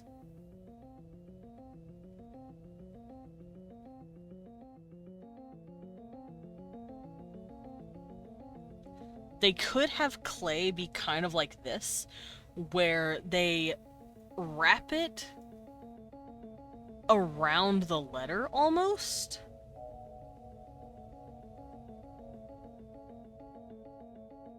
Let's see. Apparently they also do it here. And then they'd cap it with something else.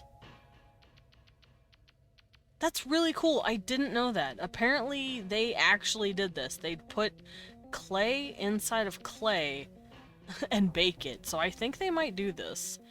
They might put a type of parchment after like maybe oiling it to keep it safe from the heat. They'll put it in a very, very specific clay seal. The clay seal might act similar to a wax seal, but instead it's like capping an entire side, and then they send it out after rolling on it. I think that'd be really fucking cool. I'm gonna close this out though.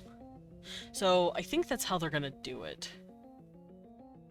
I was thinking of giving them cuneiform and letting them, like, write like that, but no. I prefer this language, and this language is very good with script writing, not cuneiform writing. For those who don't know what that means, cuneiform is when they take a little stylus, it's like a triangle, and they start pushing it into the clay to make these little wedge shapes, so they'll end up looking like dragon claw marks almost.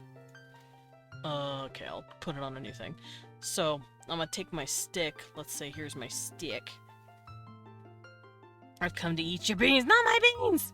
I need those. Also, I'm good. We're just covering my creatures and how they work.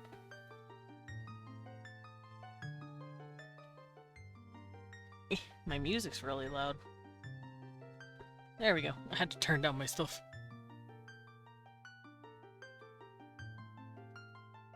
Okay, but yeah, it's like this little stylus that they have like this, and then they squish it into the clay for different shapes, and the shapes can look like this.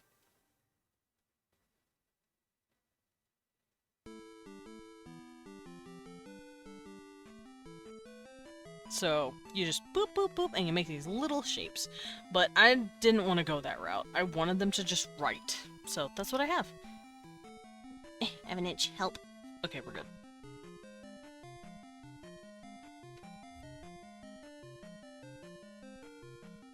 Oh yeah, I found another clay envelope. We're gonna close that out.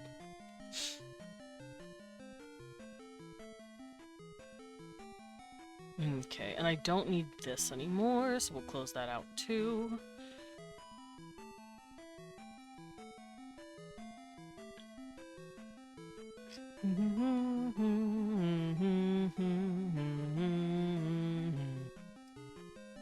My nose is itching. Okay, we're good.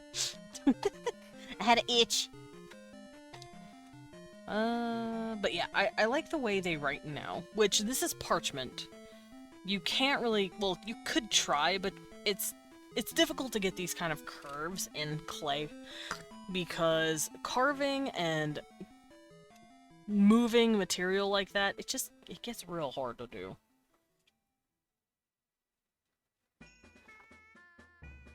Let's see. Now, the question is, would they add letters, or would they have it seen only? I think it would be seen only. I don't know if they'd put any names in it, so let's go look at Game of Thrones, I guess.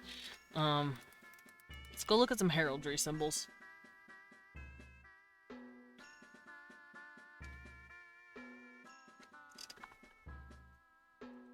I have an itch. Okay, I'm good. So I think we could come up with some ground rules first for how they would do the heraldry. I'm gonna do this. Ow. Okay, so we're gonna come up with a few ground rules. So in normal heraldry, they...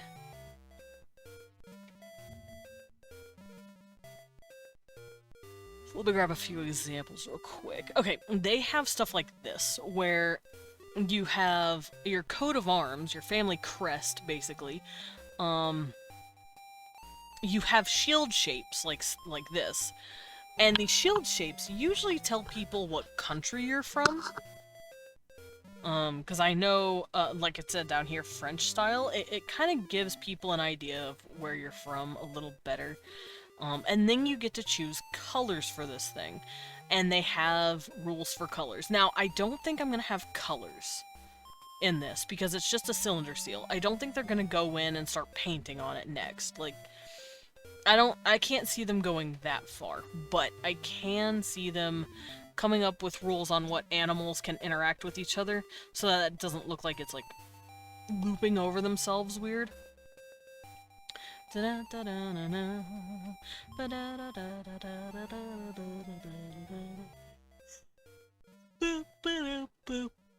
Also, I feel like they would have a standard size for cylinder seals.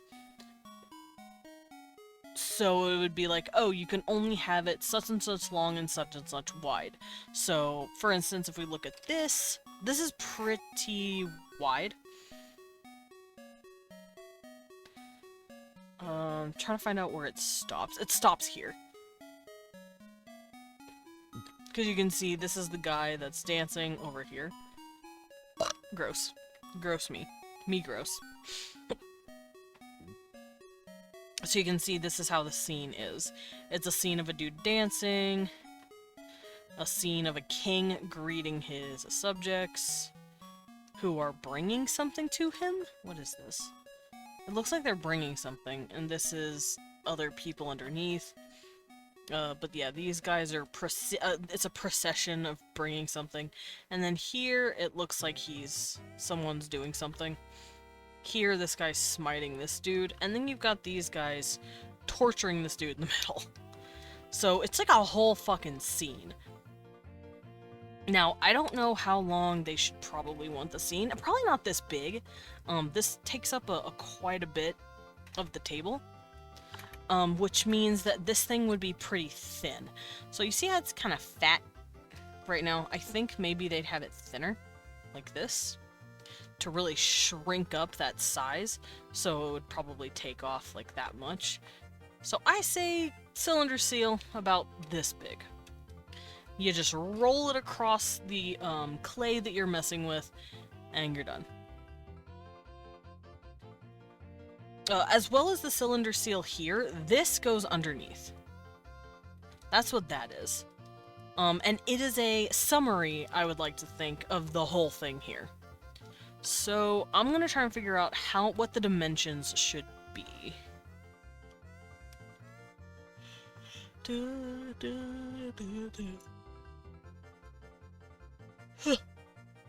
Yanni, yanni. Roger, roger. Okay, so I'm gonna copy this, and we're gonna see how big the dimensions are. Oh, fuck me, I'm on the wrong layer.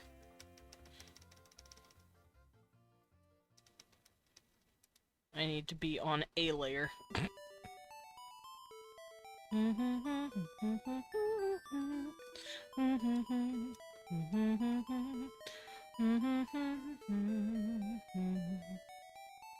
Okay, so this would be what it would be if it was a square long, but that seems a little too small. That'd be a little too thin.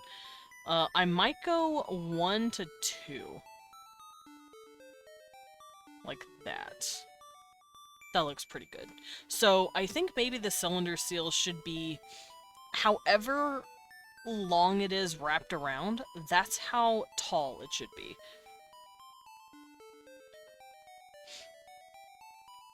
So this thing is obviously not going to reach that whole thing. Let's see. That stops at about these guys. And this rolls to about...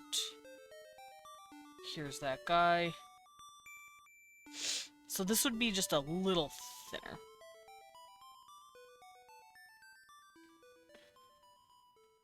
I don't know how to make that, though. But you guys get it. And then the circle will be whatever this line is. So the circle would probably be a little smaller than this one, because I'm cutting off some of the picture. So, something like that. Do do do do do. Do do do do.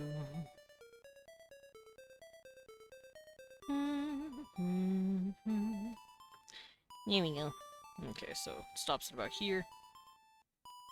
So if there's one here, then it's two here. So there's two squares, basically. I think that'll be the standard size. And like I said, I want it to be a scene. I want it to be them noting, like, their biggest achievements, basically. Maybe a picture of their, like their monarch or their matriarch, the one who started it, I guess. So let's go back in here. So, heraldry!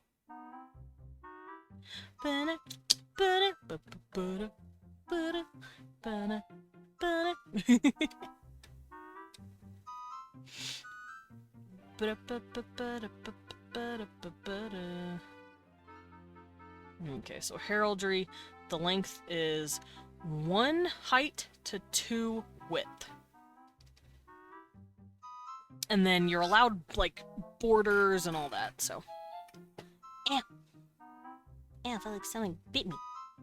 Guys, why'd you let that invisible creature bite me? Ugh. Ugh, okay. I also might look at Japanese and Chinese ways of doing heraldry. I think that'd be interesting.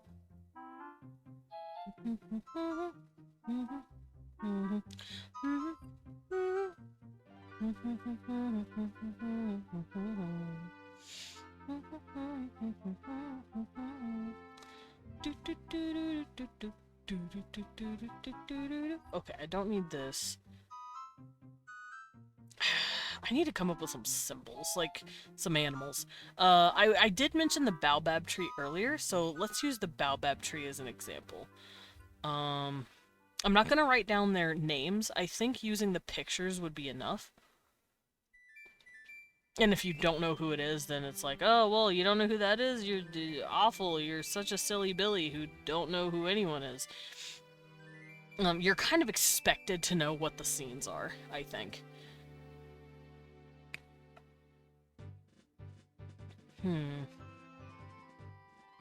Yeah, so I think heraldry-wise, no colors.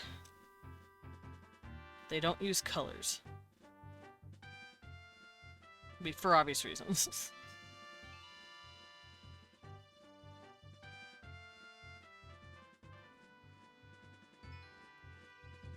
They roll a cylinder seal. And then, of course, the cylinder seal, let's make a little example of it. Here it is. Here's the cylinder seal, and here's the picture. And then underneath, you have the stamp.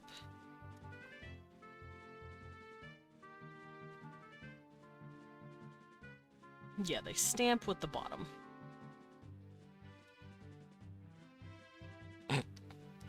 I put with and the together. So I feel like the rolls would be for a lot more formal notes and letters, and then the stamp is probably just for more friendly greeting. Something that's less serious because you're not, like, plotting out your whole fucking family lineage in front of someone that you're trying to talk to. Would they carve...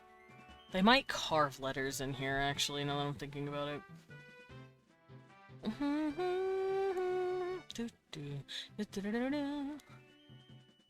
Let's go look at more cylinder seals. If I could spell correctly. Okay. So, we're gonna go stare at some cylinder seals. There's one that looks like a restaurant, or like people hanging out. It's the cylinder seal of Queen Puabi. That's fucking cool.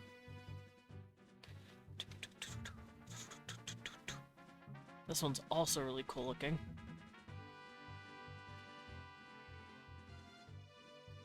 I have this one open already. Okay, here's another one that's really cool. I'm gonna pull that up. That one's too damaged to really see. And the reason I'm looking through here, I'm actually grabbing out a lot of ones that have, like, trees and stuff. Oh, wow, that's a really fucked up looking cylinder seal. Some of these cylinder seals are very damaged, so it's like, oh no, why'd you even try to roll that? Cum smoothies, huh? Piranha, I didn't know Radiant was channeling you today.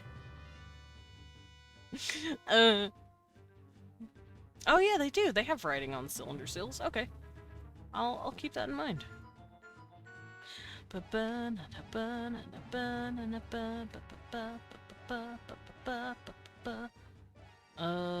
Yeah, they do have writing, so I'm going to also have writing.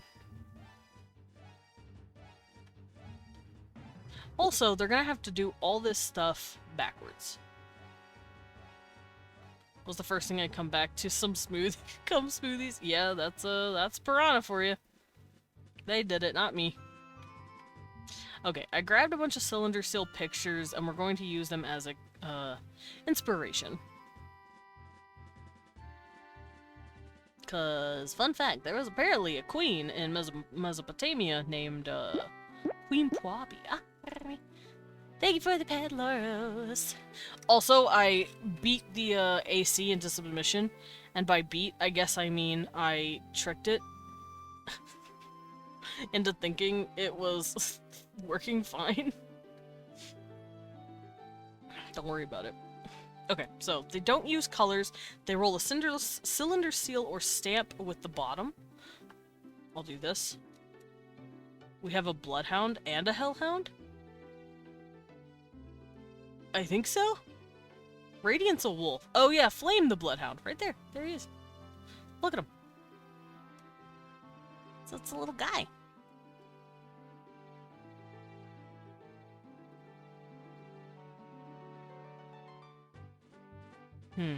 Oh, I know what else they could do with their cylinder seals. They could have this like little cutout piece that just strips down the side to help them like do a cutoff point. I think that'd be really cool.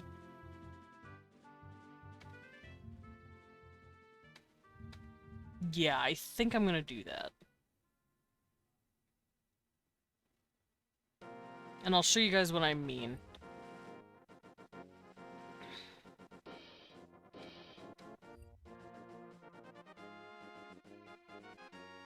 Let me just close out some of these tabs. Okay, so most cylinder seals, the way they look, they're like this. There it is. There's the cylinder. Here's pictures. Whatever.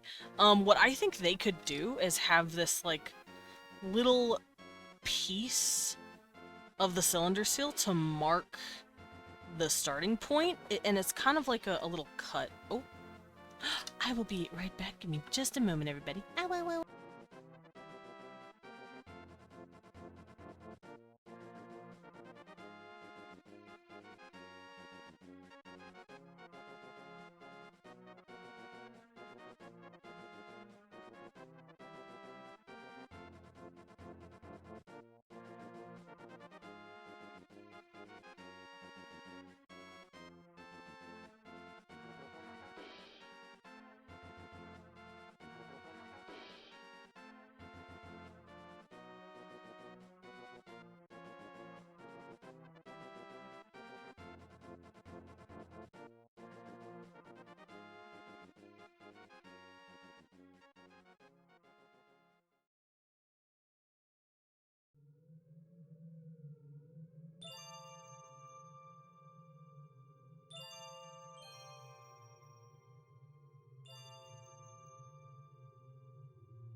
ghost in this house.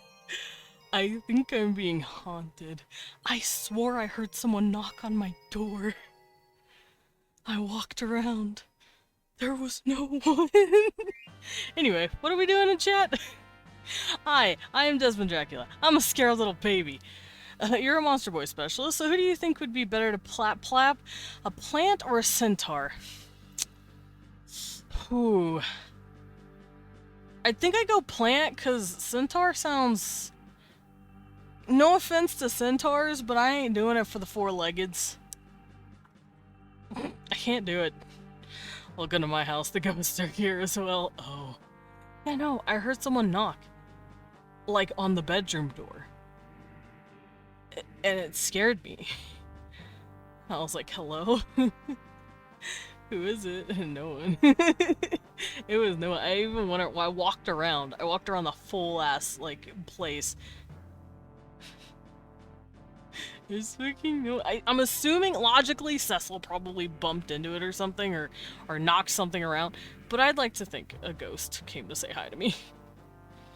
The Bat Boy has a pack of fluffy guys and gals and non-berry pals in his cafe. The irony is not lost on me. True. Look at these fluffies.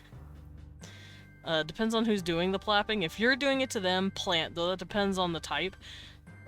I could, yeah, I guess. I could see it. What about a plantar? Does it have 4 legs? If so, no thank you. I don't know why. I just don't like animal bodies. It bothers me. If it's like animal adjacent but still like anthropomorphic, like a satyr, sure, I'll do that because a satyr still only has 2 legs. Centaurs, however, have 4. So like, I don't know. It's like, I'm weird. I have a weird fucking sense of what I like and what I don't. Ooh, that's pretty. Sorry, I'm grabbing up more cylinder seal scenes. Okay, that one's pretty good. That one's pretty good. I can't see these. That one's pretty good. Let's open this one. Eh.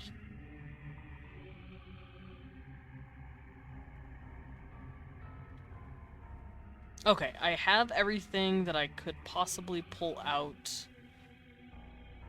So we're gonna start drawing this stuff. Ooh, music, scary. Alright, what if the type of plant boy was a piranha plant boy? Like me. Aw, cute. Ah, hello? Oh, it took a minute. It didn't want to load. My picture did not want to load and it made me very sad. Ooh. Okay, I have found what I want to do here. So... Oh, what? Oh! Ooh, ooh, ooh, ooh, ooh! Okay, I found another cylinder seal that does the thing that I like. Ugh. Oh, the piranha plant's for Mario. I can see it. But yeah, I feel like these guys have these little stop gaps. It's... You know those, like, plastic things that you put in between your groceries at a grocery store? So it, like, you separate your stuff from, like, the person behind you? It's like that, but carved. So I'd like to think they have these, like, little... These little cut... It's like a tiny cutter that puts a stop to the picture so it doesn't repeat too much. Because you don't want it to repeat. It has to be a certain amount of length or you're fucked. Let's see. So they use iconography. Let's see. Iconography can be made up of a scene,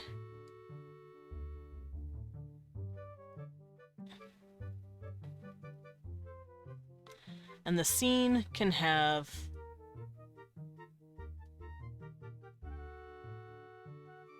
people, gods, animals, and plants.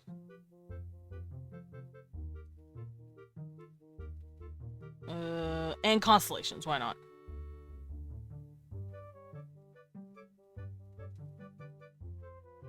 There we go. Watch the teeth and you're good. Fair is fair.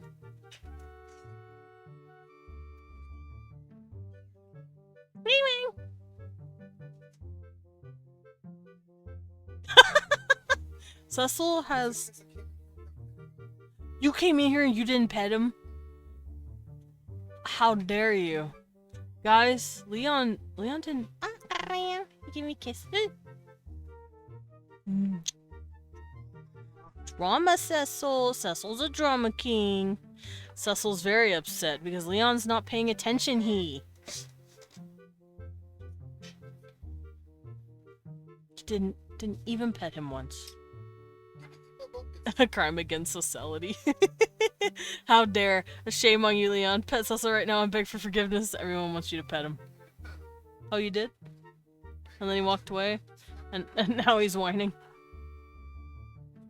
That's true, he does always whine. He's a little whiner baby. any amount of input, he whines. He cries and whines and babies. Also, don't tell anyone. I'm eating another slice of banana. We'll pet him more! Fair!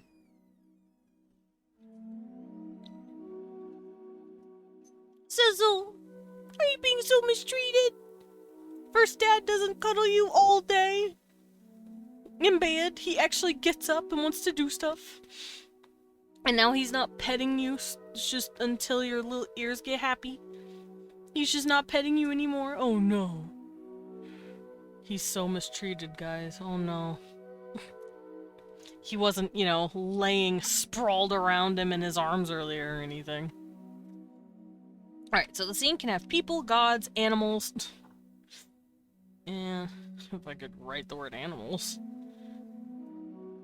Animals. Plants and constellations. So I've pulled up a fuck ton of cylinder seals. Like 12 of them. And I'm going to use them as examples. They can occasionally have writing, I think, because I do see writing in some of these. Finally got a break from the ads, lol, I'm back. Welcome back! Loros. Yeah, we're in Ad City right now. So, don't be afraid. Don't be afraid, it's fine. Oh, pop my ankle.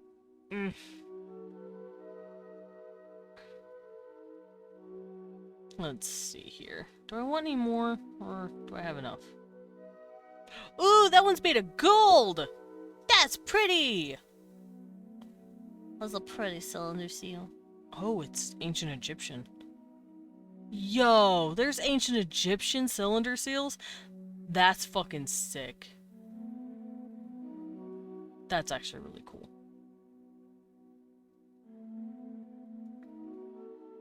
Oh, I like that one too. Ha ha, y'all get ads. I already know this message will come back to bite my ass later, not in the good way. Whoa! I know, just 2 days later, Piranha's sub goes down and he's just like, fuck! I was talking all that shit and for what? For what? Okay, so the scene can have people, gods, animals, plants, and constellations. And obviously the scene will be relative to the family. The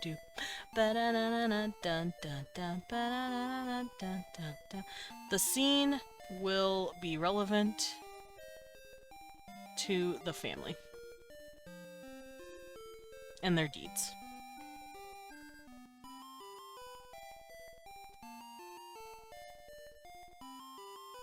So let's say you are a family known for really just planting the shit out of some baobab trees. You guys are known for growing and basically you have a green thumb among green thumbs.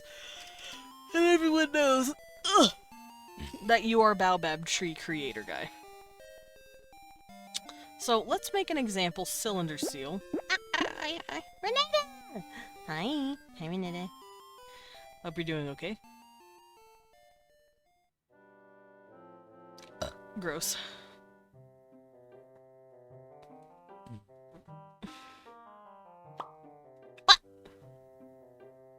Ha ha ha, thank you, Piranha. I am now in my bunny suit. It's time to make the bat look sexy.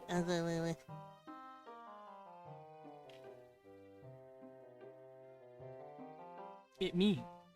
Bunny. Alright, so we're gonna... I'm gonna do this too. Might as well.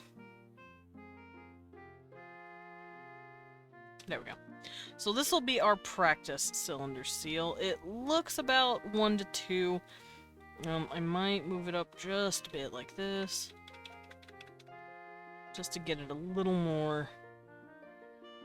Do, do, do, do, do, do. I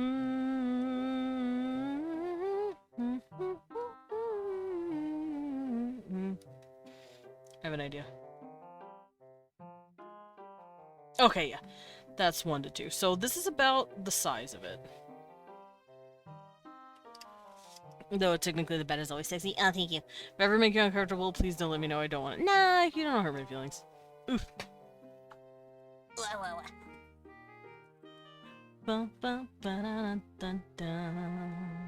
Alright, let me look for a tree. Okay, I'm gonna look up the baobab tree real quick. Hold on. Because I want them to be a... This family, it did the baobab tree. Baobab tree family. Like, let's say they just have a fucking market of the baobab trees.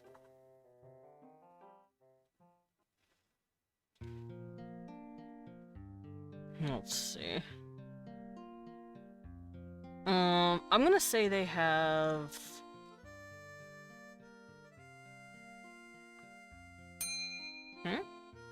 For Weewon? Weewon! He's not in the room at the moment. I think he might be making breakfast. So, I will give that to him when he gets here. Hopefully the AC stays working. The AC is working fine, it's just at that moment, it was making the stupidest fucking noises, and it was really hard for me to think. My brain did not want to run, because there was just a very loud humming noise coming from behind me. And so I was like, I cannot stream in these conditions, but I fixed it, I told it to go fuck itself. Okay, so we're gonna give it, like, this really cool little... Oh, come on. There we go. We're gonna give it this really cool little decoration. Nothing crazy, just something.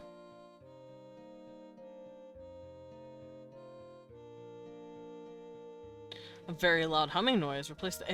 Oh my god, Piranha.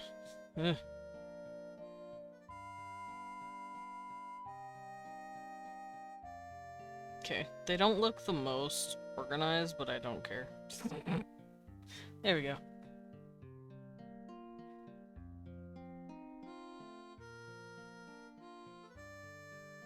These are my little patterns that I'm pretending these guys have on their cylinder.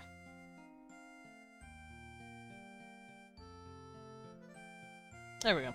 So the cylinder seal will have these really pretty little borders sometimes, and then inside is the... Why am I such a horrible... I don't know! I blame Radiant. It's their fault. Let's see.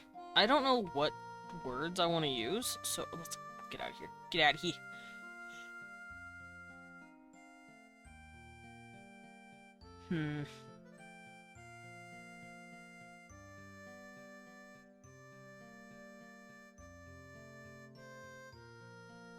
Navdr? I think I'll use the word Navdr. Or Gish. Gish is really good. Gish Foskr. I think I'll do that. So, I'm gonna write this all down. Where's the language? There it is. And I wrote down the numbers.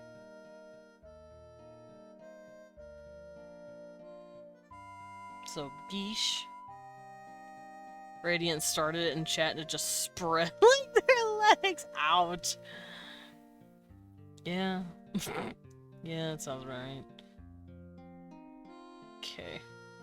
So I'm gonna have them write out their names. So Gishfoskar is probably like a title. What would I want their name to be? Looking at a picture of Hades and he kinda... Which Hades? There's a lot of interpretations of Hades.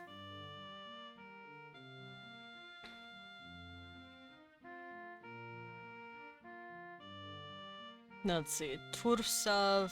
Tursav. I like Tursav. So Tursavach, I think I'm gonna make their last name.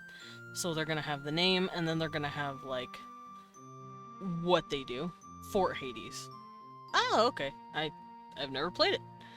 So, let's see. I'm gonna have their name Tursava. Where's the T? There it is. That's too big. T, U, or I guess it could just be this. Tur.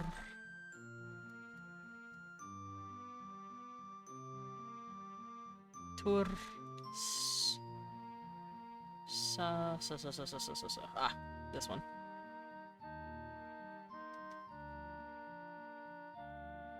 That one. And then A. And then V. And then another A. Okay, so this is going to be their last name. I think. And I think I'm gonna have it line up like this.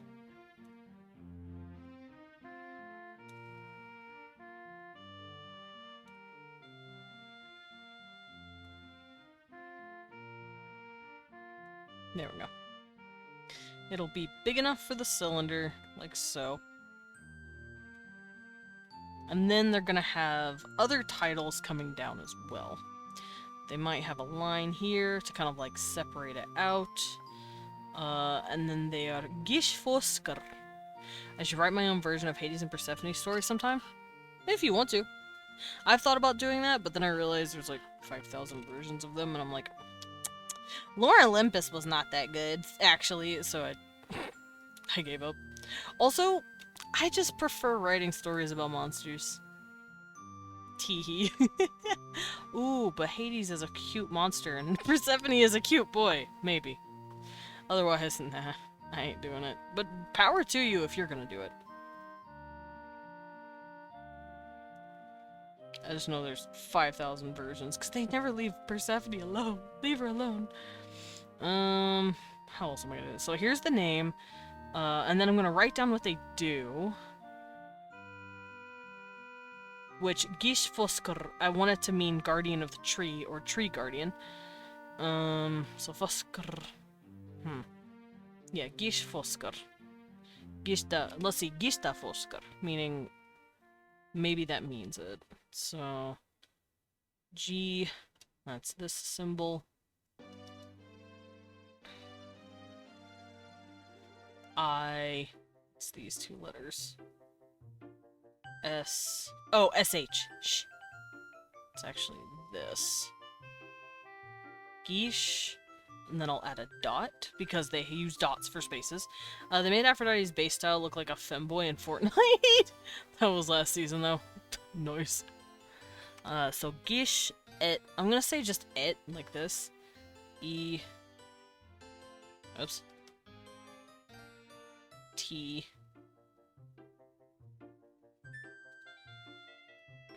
So this is gonna be some words. It means guardian of, and then Foskar just means trees. Help, I'm dying. We need a Desmond skin in Fortnite? No, you don't.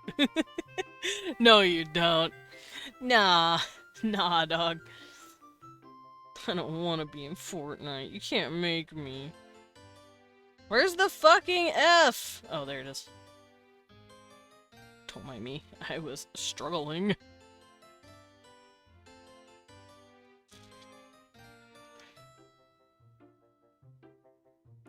Foss. Do do do do do do do. Okay, so F-O-S, Fosk, K, Okay.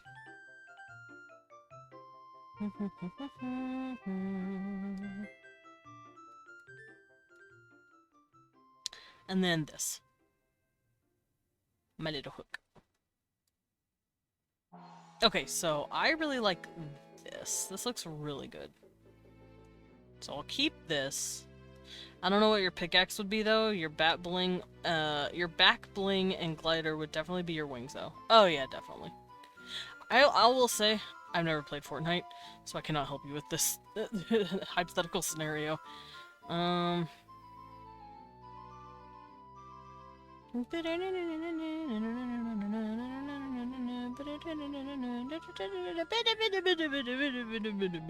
think this is Koome and Kotake.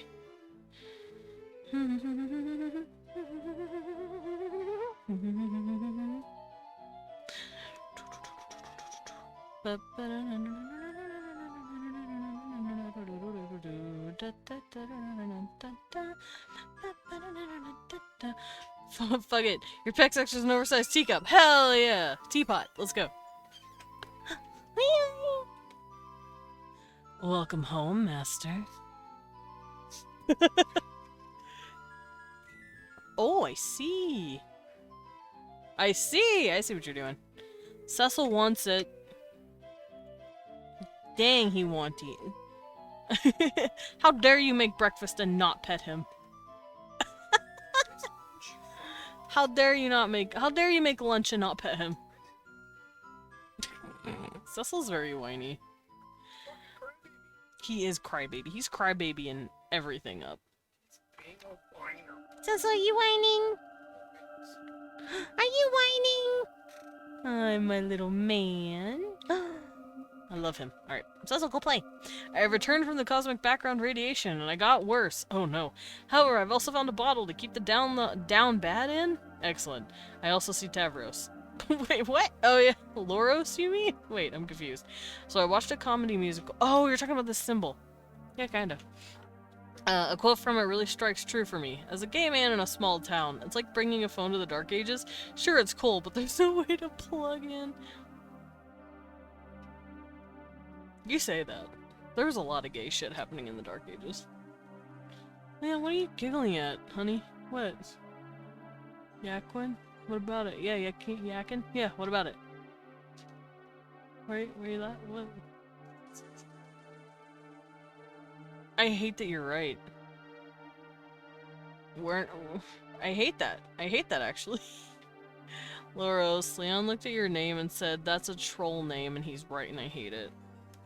Loros Yakin is 6 letters first name and 6 letters last name. That's how troll names work. Did you know Adokan Razal is also troll name? Oops. Anyway, let's make this baobab tree family stuff. So he called me a baobab. Oh no, I hate that. Why would you make me see that? Sorry, Sully. It's just how it goes. Sorry, bud.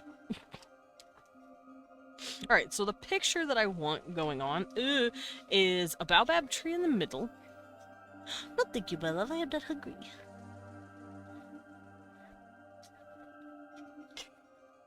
That's Ride the Cyclone, and the quote is actually, being the only gay man in a small rural high school is like having a laptop in the Stone Age. Sure, you can have one, but there's nowhere to plug it in.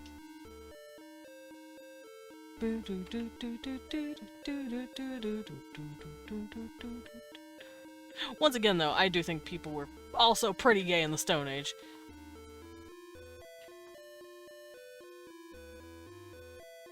That's not just me with wishful thinking. I truly do believe that people have always been gay. The moment we were people, we were gay.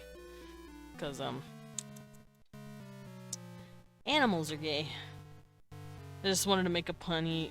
A punny? Well, a hidden bull pun for a name. Not have a troll name! I'm so sorry, Laura. I'm so sorry this had to be brought on to you. I'm gonna turn Desmond into a soy jack for this. No! Soy jack is also a troll name. It's 6 letters. Hi, creature. Why are you whining so much? Cecil is so yelly bingus. Are you yelly bingus? Ugh, it's not me he wants. I started petting him, and he just walked away and just started rubbing on Leon. Like, what the fuck? I'm right here. I'm giving you pets. I'm giving you love. I see how it is, traitor. Stop! Ah, no. That did. He got you. Yeah, get him.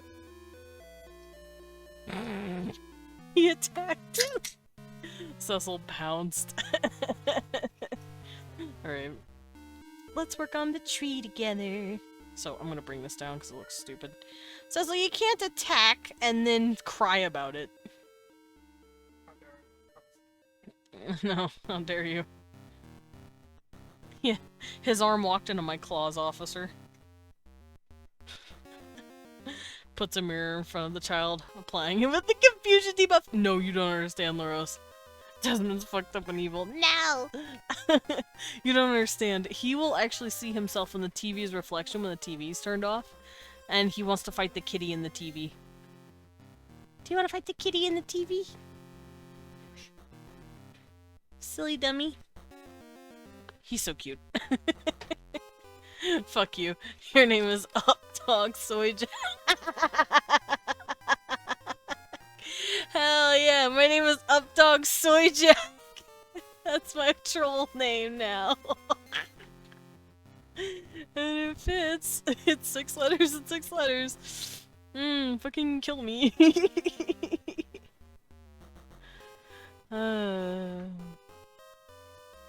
Sully, you're a gift to the world, never change. Alright, I'm gonna continue drawing this tree. How did y'all draw your trees? I'm gonna go see how they put trees in here. That's a palm tree. We don't have palm trees here.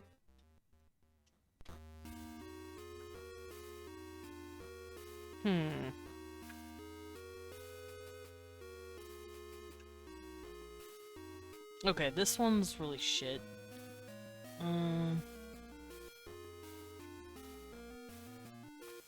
Bro, I've been downloading something for 3 hours. I'm so close to it finally fully downloading. That's that fucking long. Me with fucking ESO, though. I recently started playing Elder Scrolls Online with Wii1, and fuck, that took forever to download. I was just sitting there staring like, can I have my game, please?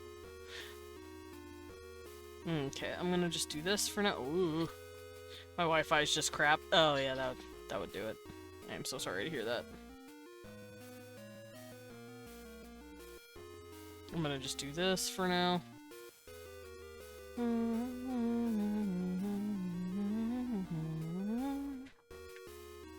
There we go. Just something there. If you do decide to start playing, wait until next season, because it'll be Marvel season. Wait, play what? Are we talking about Fortnite? I will never play Fortnite. I am never touching Fortnite. I'm not gonna gift the world. I'm gonna curse and blight it, and I just so happen it tastes good. Fair. Yeah, no, I'm never gonna play Fortnite. I will give you that for free. Unless it's like for a dare. Like, let's say I'm doing a subathon, and I'm like, if I reach 500 subs, I'll play Fortnite. That's the only conceivable way I would play Fortnite. Otherwise, I ain't touching that shit.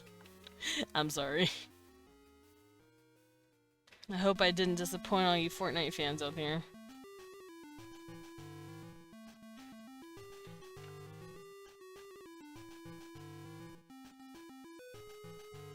I think I'll add fruits here to kind of like show abundance. Someone get 500 subs. Don't do it! We know what we have to do. No! It has to be a subathon. You know what? When I'm going to participate in September. And if I do it, I'll say fuck it. If I can somehow get 500 subs, I'll play Fortnite. I know if I get... Well, actually, no. What was it?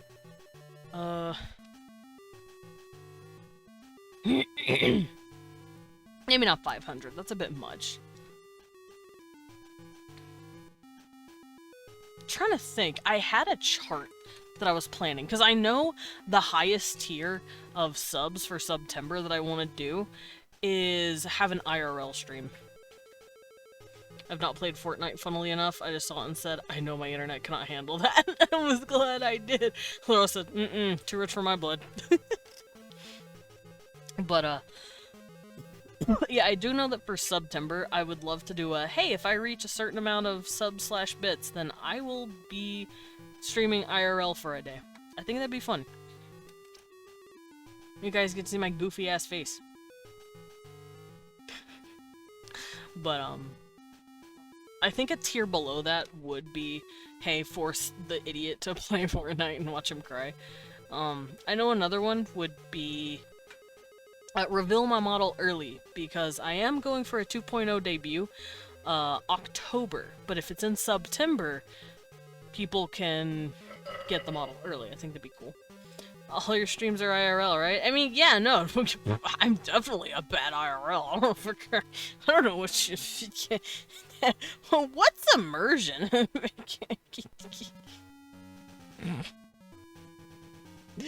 Anyway. Don't worry, I will assist you in not getting your ass destroyed. Thank you. I would like to not die in a game. I don't like dying in video games. Contrary to popular belief. I like winning. Even if I'm not good at winning. Alright, so... Ow, ow, ow, ow, ow, ow, ow, ow, ow. Listen, baby. Suck. Owie. Alright.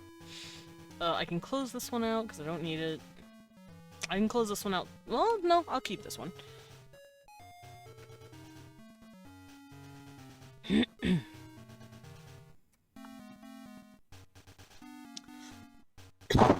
Did someone say yowie? No one said yowie!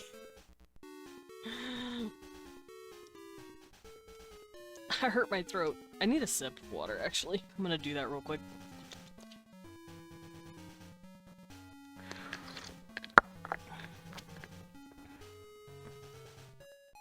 Ah, yummy.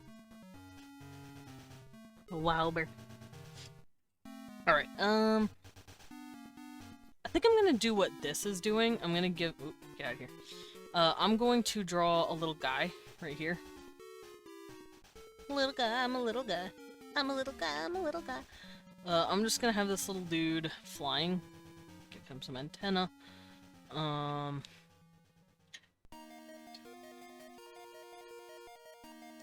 this is gonna be like a scene of like their first matriarch or something. With her hands out, like let's say she's like trying to get the fruit from the tree or something. Fairly certain you said Yowie. I did not say Yowie. Question, Desmond. Outside the bat Pokemon and the pumpkin Pokemon, what have to be your favorite new Pokemon? Been having a lot of fun with the Sneasler shenanigans. I do like me my Pumpkaboo. Pumpkaboo's adorable. Shit. I also like Mimikyu. Mimikyu's my favorite. I have a lot of little favies. I don't have, like, high esteem favorites, except for, like, Gengar and Clefairy equally. But those guys are Gen 1. They're not new. I can't think of any, like, new Gen Pokemon that really stood out to me, if I'm being fucking honest with you. Leon said Skeledirge is mine. Dead. I heard Yowie. No, you didn't. I didn't talk about Yowie.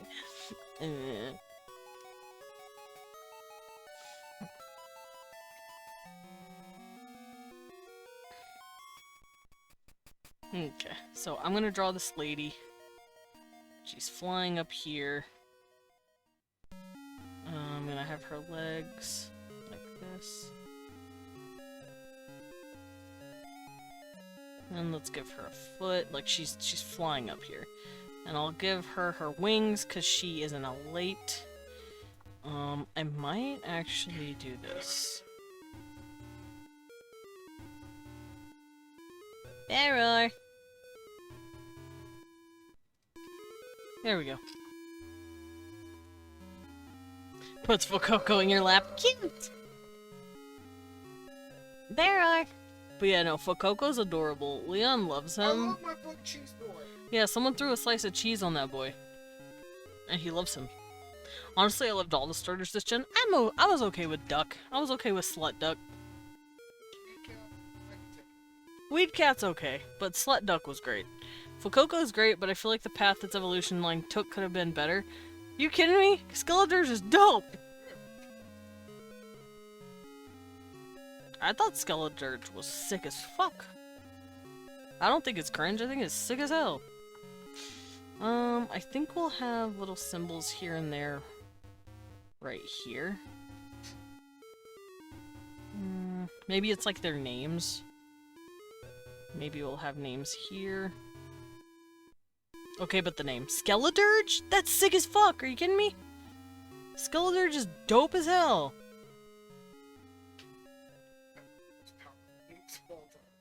And it's one of the strongest motherfuckers. Okay, that looks pretty good. I like the design. I don't know if they'd have a drill that tiny to write that. I have a better idea.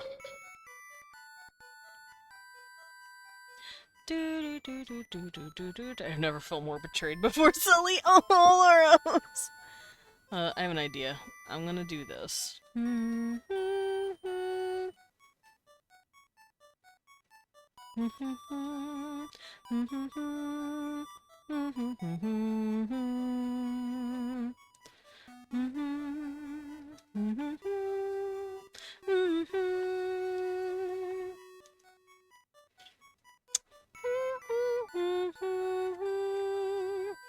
Okay, this looks pretty good. This is supposed to be a constellation, by the way. For those who don't know what it is, it's some sort of constellation, I think, that I want to draw.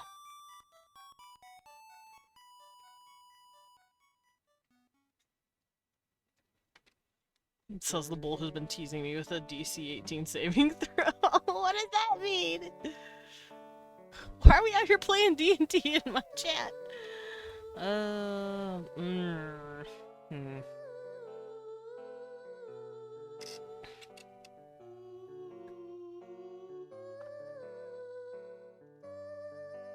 gonna do this. It's supposed to represent something. What it represents, I don't know. I'm just drawing in little pictures here and there. Because I want this stuff to look kind of dope. Okay, so I think I'll have some writing right here.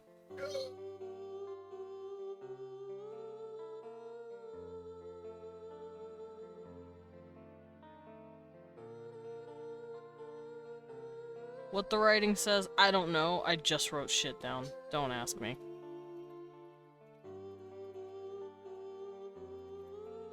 There we go.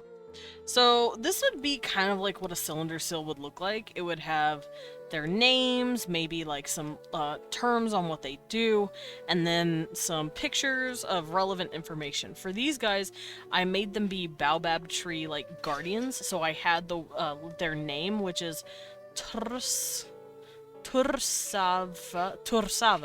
That's what that says. Tursava, and then Gish et Fosker, which means guardians of the tree. You had a +2 on your save. What is happening? I'm very scared. Don't worry about it. Now I'm more scared. Hi, Mebdink. Metacurd your roar. But yeah, that's what that says on the left there. In the middle right here next to the person, I don't know what that says. I just wrote random ass symbols. But then we have a constellation up here. It could be a constellation of when they founded their house. It could have been like under which star, like under which in which season they started. It shows off 2 people. It could be a male and a female doing it. Maybe his forehead pats Keshi's hands, dork, true. And then we have another thing over here. I would assume I could pretend this is like some sort of abundance symbol. And then we have the sun on the far right at the top. So, and then of course in the middle there's the tree. So this is how I can kind of... Oh, Laurel said howdy, Weemon. He never got to say that before. Laurel said howdy, Weemon. He said how's it going? But that's how I'd see these scenes playing out.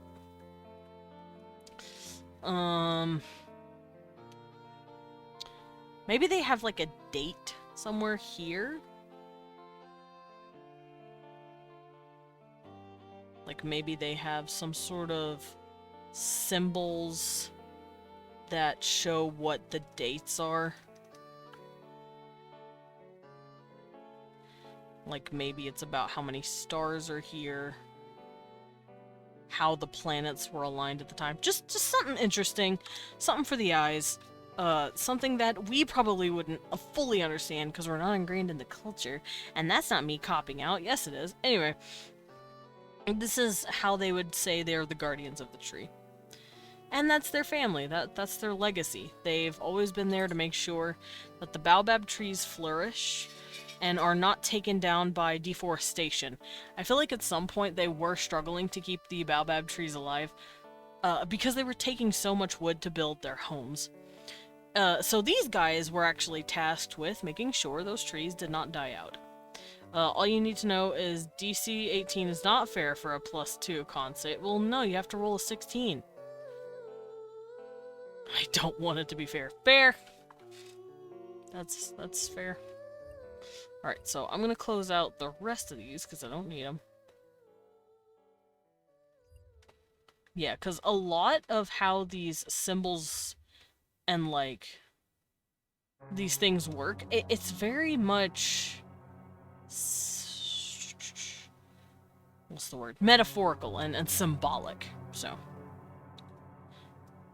okay, so that's all I can think to do for the Kobesh.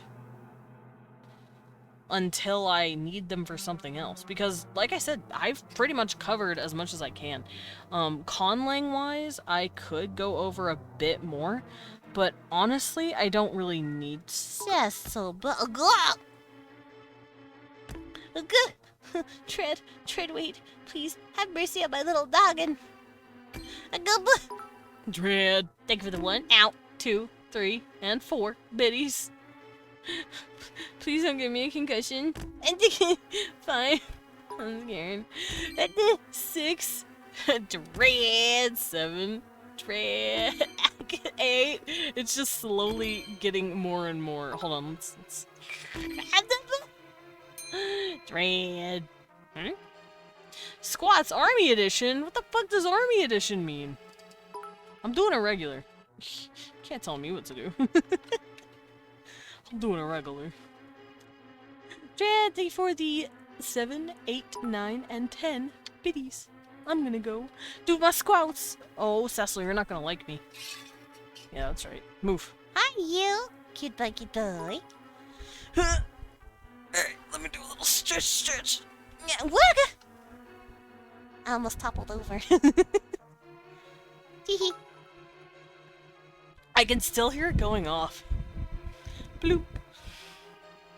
Hi, Kevin. Are you hiding? Cecil is hiding from me. Alrighty. Stretches.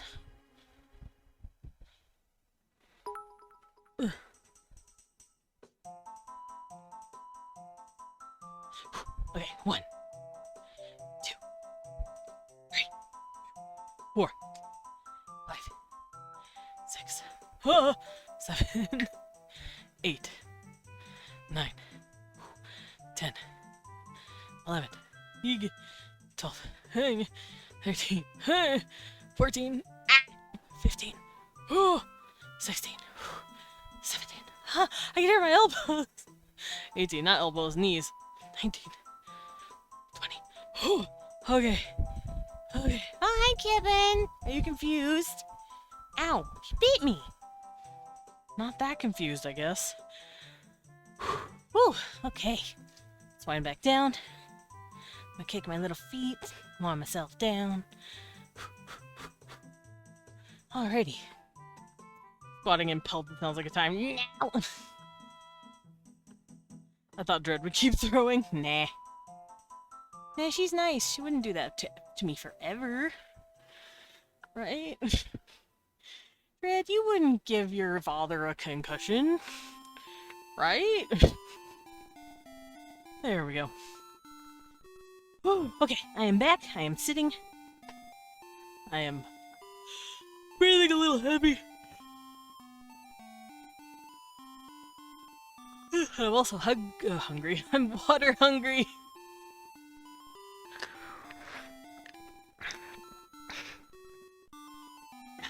Yummy. About there. Alrighty. Let us continue on. Conlang wise, let's go through here and make sure I don't have anything. So, everything else, culture, clothes, aesthetic, their way they build, the way their family structured, the way they court each other, all of that is done. And as far as I'm concerned, that's all I need to do at the moment, because there's not really anything else for me to write.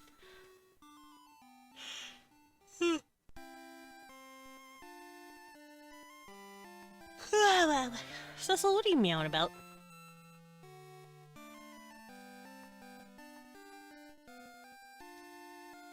He stopped meowing. He ran away. Oh, he's eating. He ran to go crunch. He went off to crunch and munch. Okay. So, as far as Conlang is concerned, I have the writing system, I have the IPA, or I guess the PA, the phonetic alphabet. I finally downloaded it, thank God. Oh, nice! Oh, well, bye-bye.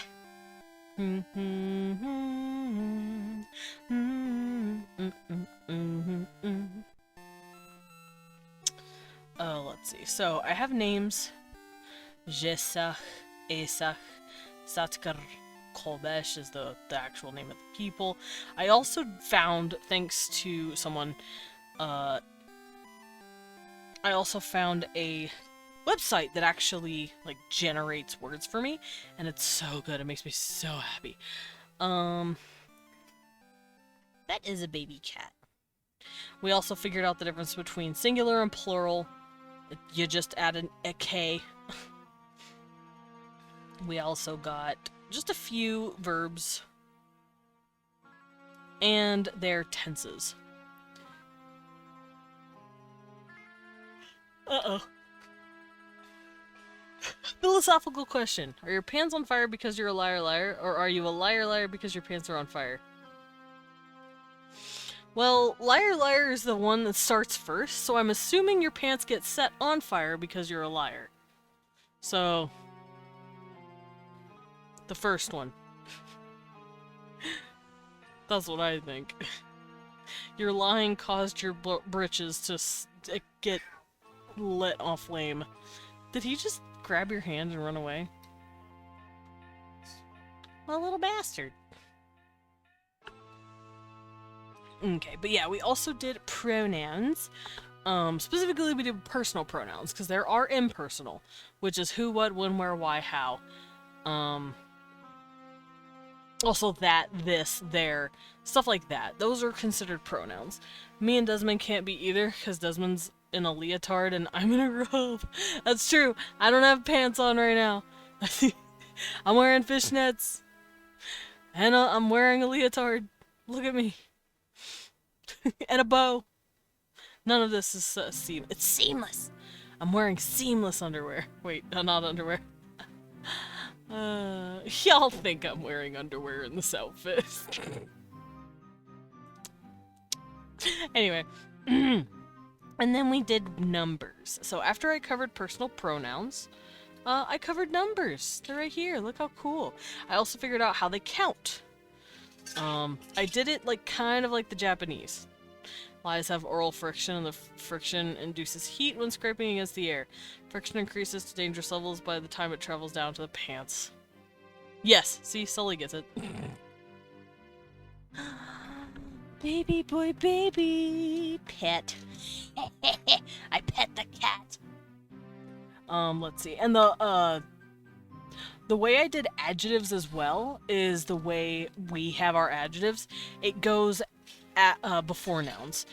So over here I wrote down she weaves 8 cloth. And the way their subject object verb works, it's not subject object verb, it's subject Oh yeah, it's subject, object, verb. What's wrong with me? Their sentence structure goes subject, object, verb. Which means she stays in the front, just like ours. But instead of saying weaves next, that goes at the back. So in order to say she weaves a cloth, you were technically saying she, a cloth, weaves. Eve, ashmutta, so shabby. If you want to say she weaves the red cloth, like, conclusion, lies, try getting in your pants, yeah. So here I'm implying that this lady has woven 8 bolts of cloth. Here, however, she's weaving red thread into cloth. So she weaves red cloth.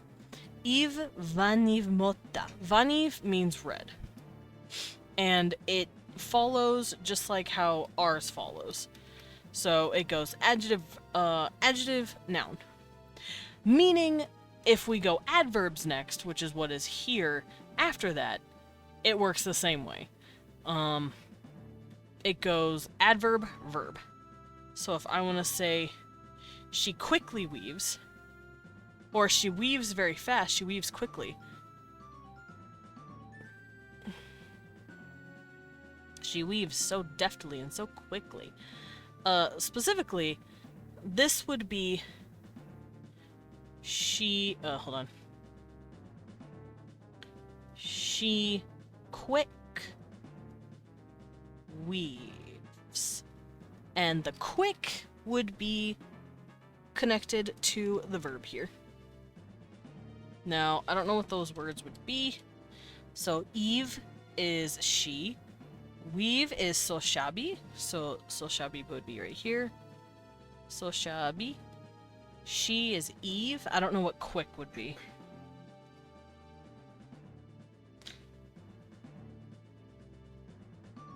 I have an idea. Taka-tak.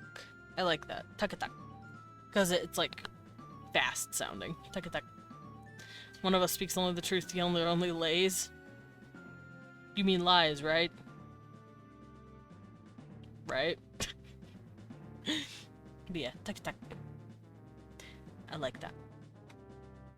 It means quick. Ow, my head. I have an itch.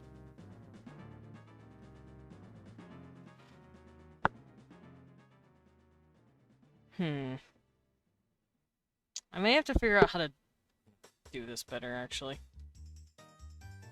Eve, so shabby.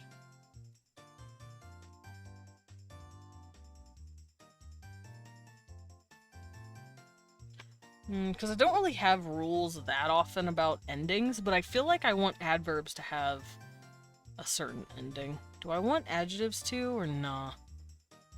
Ash means 8. Vanif means red. I don't think so, but I do think I want adverbs too, because so do verbs. Those lies are getting in your pants, then the other only lays. Gets understood, Loros. Let's see. So in present tense, let's say this is pure present. Instead of, yeah, she weaves quickly, we're talking about her weaving fast in general. What if instead I said she weaves very quickly right now, because that's what she's doing. She's weaving quickly, right this second. I would say so shaben. So shaben. She's weaving quickly right now.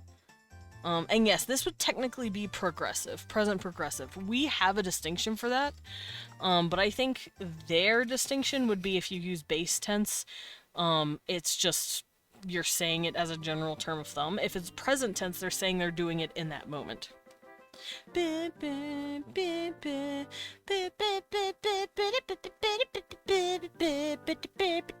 Anyway.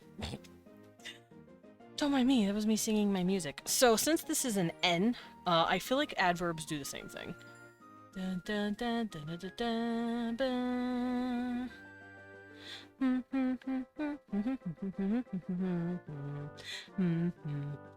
I just don't know what they would add.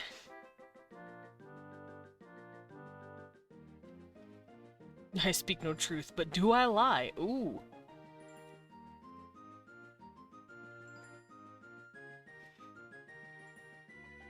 I do like tak meaning quick, but I think I'll add something to it.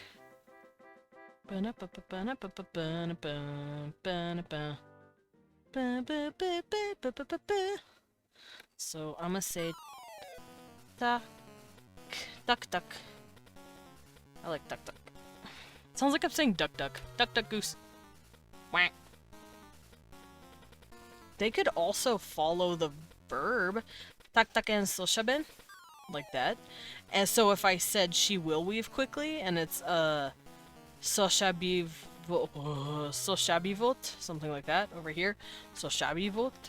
I could say taktabivot, soshabivot. It's a little too. It's a little too crazy. Soshabivo. I think I need to erase this, actually. Well, maybe not. I'll keep it for now.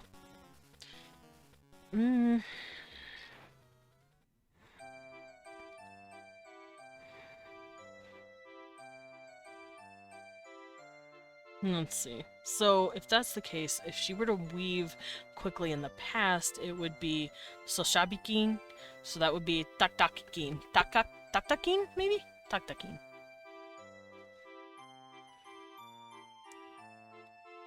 So like taktakin, taktaken, taktakin.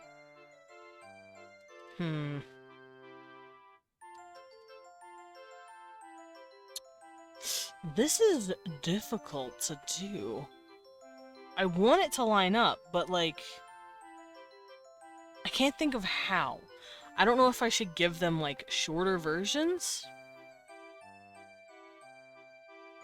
Because present tense is already pretty short. And past tense and future tense are the ones that are really long.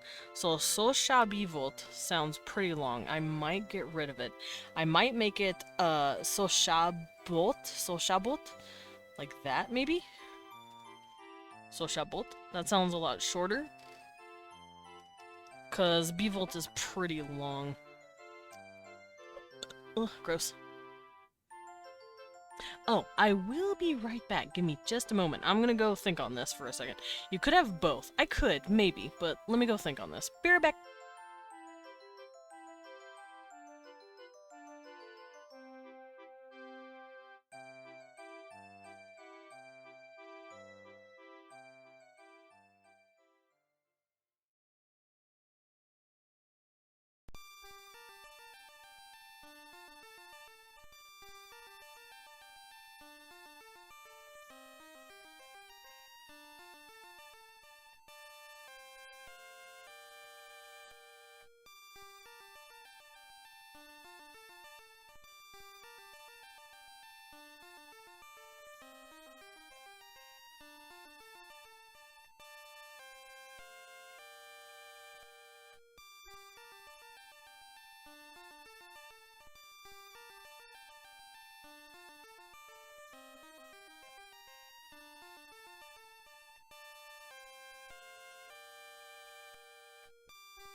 I am back for the final time. I don't think I'm gonna be going anywhere else for the rest of the stream. But I was, huh? Ooh, stretchies. All right, here I come. Hi, back in Jizzy. Hi, Jizzy. So I was thinking, and I think I'm being stupid about this. I don't have to add anything to it. Even though this is a more agglutinative language,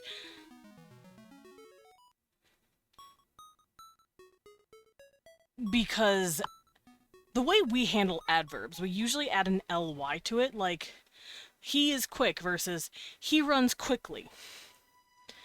For some reason, but we can still say he runs quick, and that quick could mean an adverb.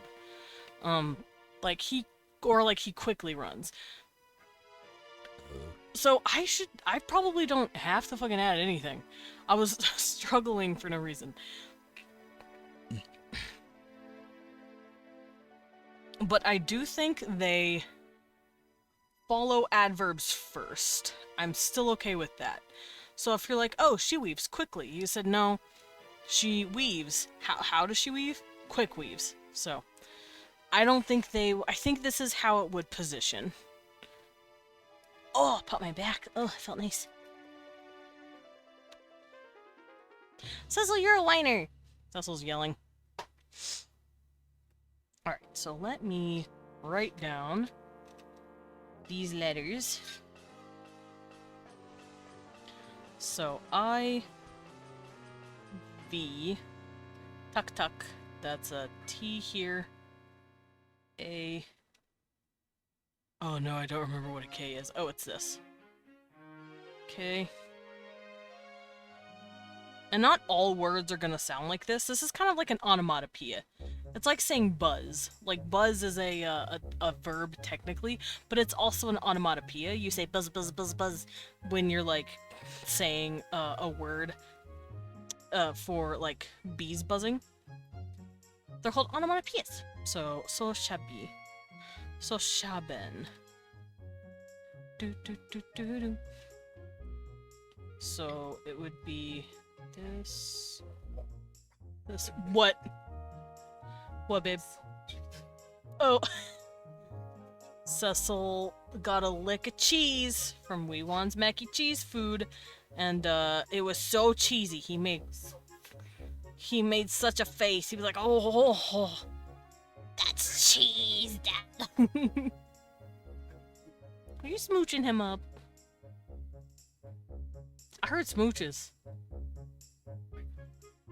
Yeah? I think it was you. I think you smooched a boy. Leon's making smoochy noises at our cat. Alright, and then the N is this. There we go. So that's how you write it all out.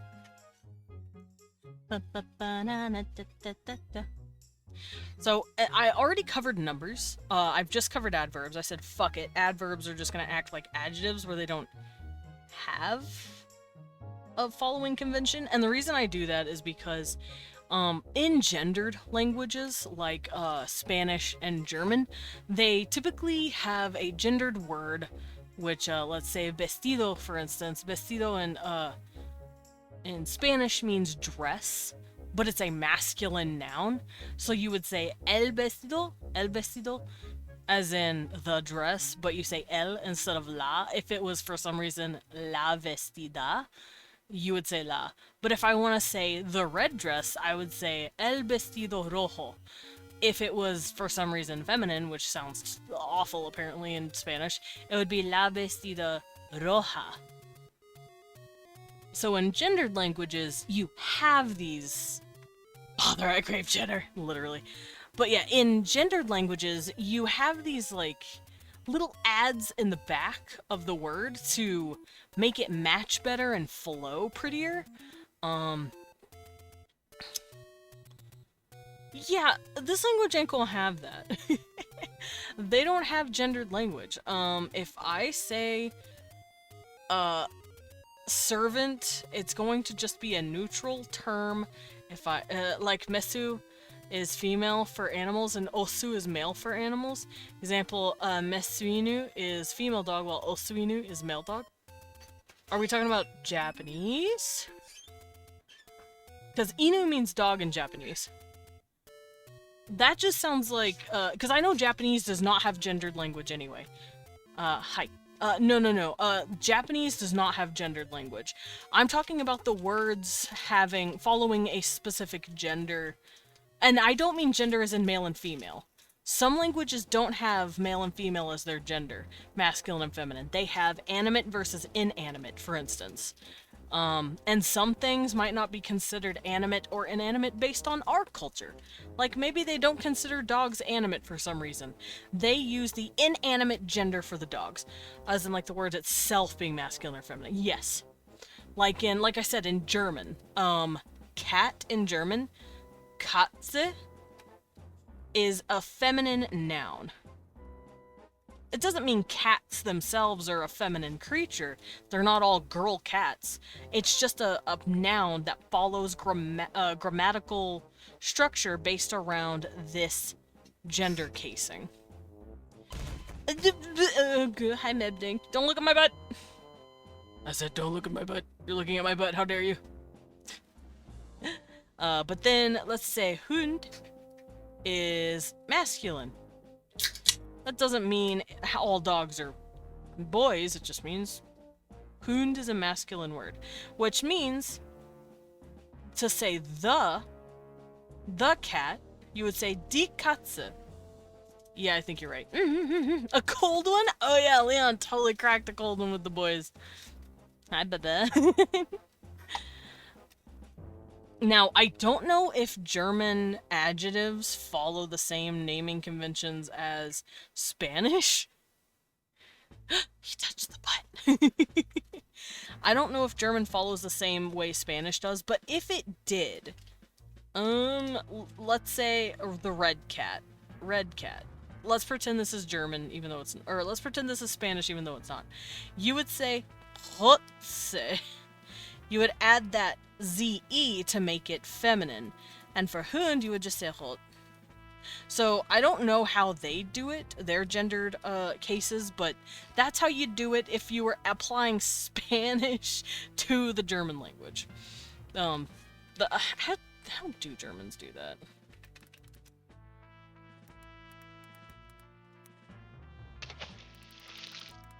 I'm gonna Google it, actually. Oh, thank you for the snacks. And the sippy. And the stretchy. Hi, Sugar Skull. I hope you're doing good on work lunch break. Teehee. Fair.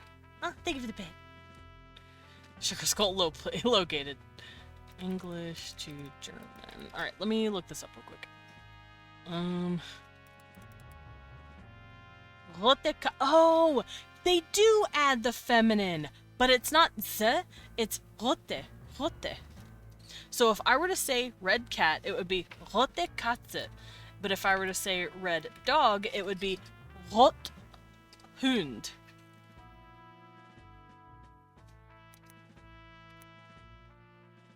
Rothund. Okay, so yeah, German does the same fucking thing. Interesting. Hi, Odin. Hope you're doing good. Let me get a little sip, snack, and stretch for the sugar. Let me stretch first, actually. Silva, forest feminine. Silvus, forest masculine. Is that is Latin, I believe. Sylvan, like Silva, is the Latin word for stuff. I think. Because, like, Sylvanus is a Spanish word for a dude. Certe. Oh, pop my arm.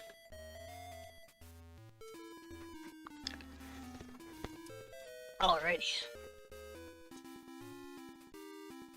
Oh, oh, there's my pen. I dropped my pen. Everything okay? Okay, I'm gonna move this and hopefully the coil doesn't be a dick. I just want to turn it.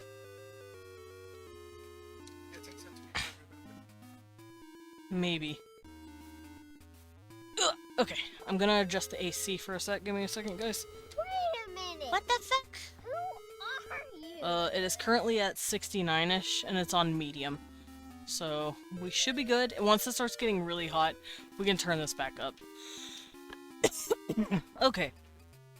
How goes the world building? It goes pretty good. Medic. You're cute. D is never pronounced as S in Latin. Almost certain people do it anyway. Yeah. I'm used to speaking Spanish now. You can't do it to me. But yeah, apparently in German, Katze. If you want to say die Katze, the cat, it's die. So, the red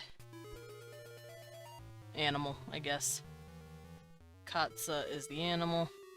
Hund is the male animal. My U and N looked really close. There we go.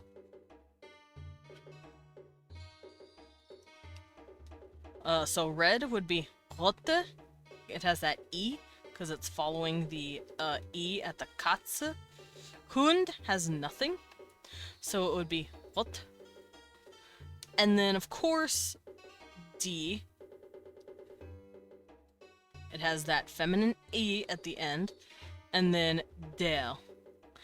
So if I want to say the red cat, you say die rote Katze. If you want to say the red dog, you say der rote Hund. So Spanish does the same fucking thing. If it's a feminine or masculine noun, it follows. Julius Caesar? Yeah, because there wasn't an I back then.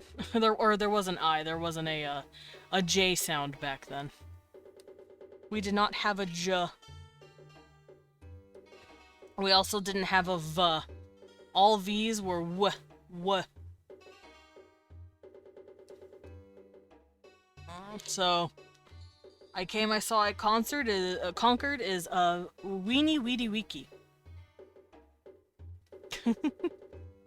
Alright, but that's what I mean by gendered cases. This language, however, does not have those, meaning I don't have to follow rules like that. Tee-hee. Let's see. Numbers, adverbs, numbers. Questions! How are questions formed? Honestly, I have no fucking clue. I could have it in the way of Japanese, where I just add a particle at the end, but, I don't know if I want to do that. J was the last letter to be added to the English alphabet, got added by the 1850s. Yeah, something like that. Why are fries so yummy? Fries are good. Or you could have statements have a particle added. Maybe. Well, questions are usually more rare than statements. So I would say, if I'm going to add any sort of particle, it would be a question. Because otherwise, it just becomes a little contrived, if that makes sense. Because not everything you ask is a question. You usually want to, like, people don't typically just ask questions. Not like that, at least.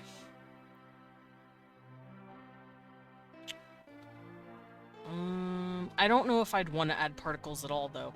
I could just do it with tone alone.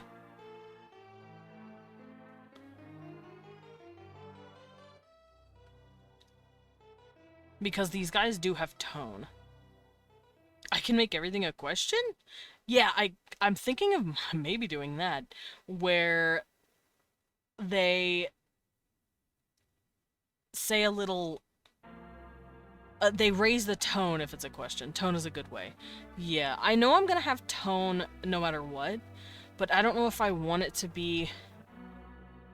Let's see, does it change grammar and word order? I don't think I'd want it to change word order. English does that a little bit. German does that a lot of it. So, like, if I say, I have 5 apples, but if I say, do I have 5 apples? I'm adding do, but, like, sometimes there are points in the English language where you'll move the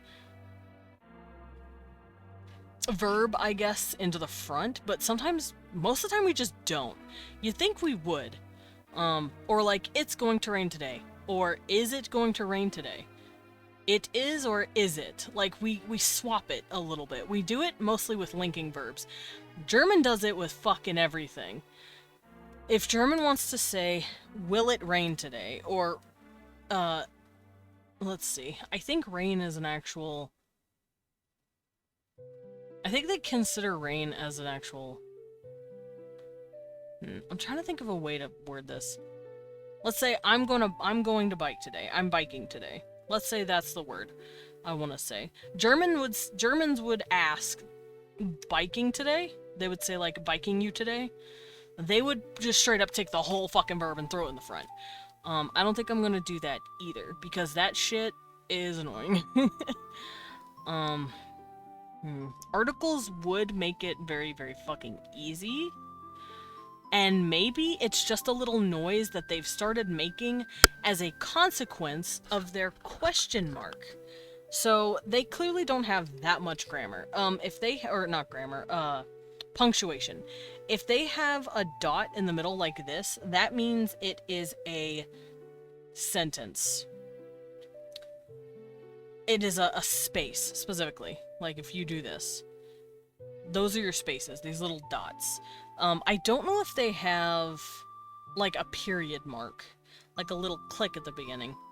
Or even at the end. They might have, like, either at the beginning or the end, they might have this soft little noise that they make that represents their question sound.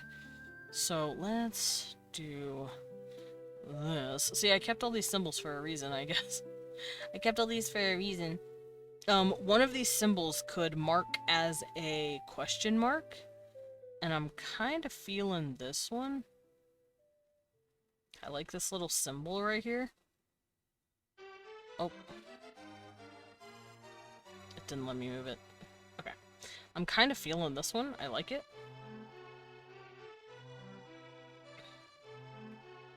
So, if I want to say, does she weave quickly?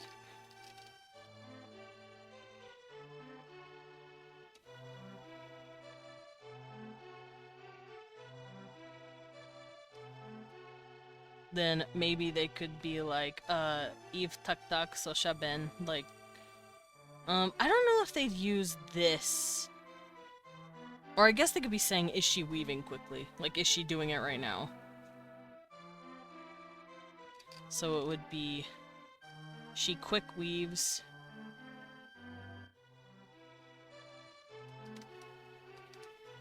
Ow, I have an itch.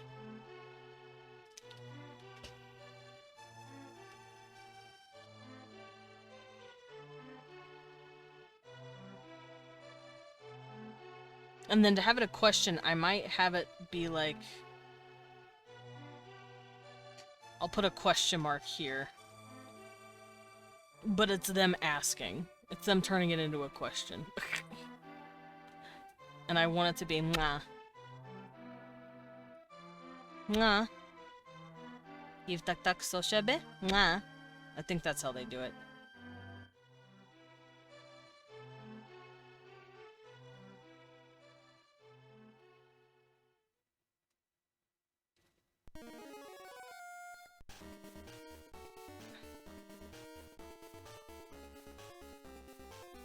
So maybe mwah is the sound they make when they see their question mark.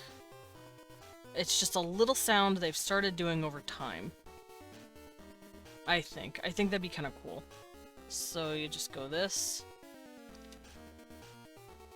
Meh. And then keep writing.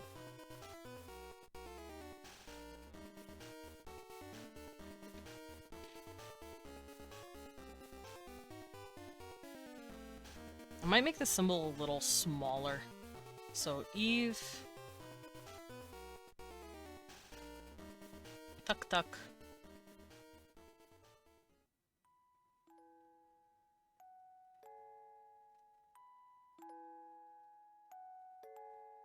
And then Soshabin.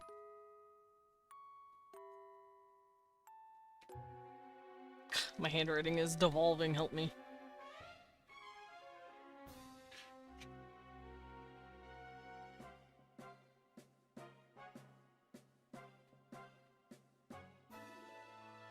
And And then we have a little symbol, maybe sticking out like this. And it means mwah. I mean, you're writing in another language. Listen! Yeah, but my handwriting can also still be nice. Yeah, it could be this tiny little symbol in the beginning to denote that it is a question. So it's like, mwah, tak tak so shabe. They could just come out like that. There we go. And it's just this tiny little tick at the beginning. Kind of like the dots, maybe not nearly as small, obviously. But definitely something. A little mark. So, I'd say it does that. They would also raise the question, obviously. Like that, but... Oh, Wee One made an angry head face at me. Did you call him his favorite? That's a lie. That's a lie. Alright. Don't tell anyone I'm eating more banana. It's Wagugas after all. I have to, I am the hungry one. Ow.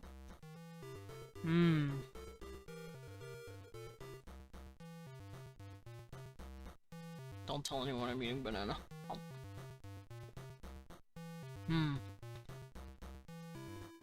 I know, illegal snack, I don't care. Banana!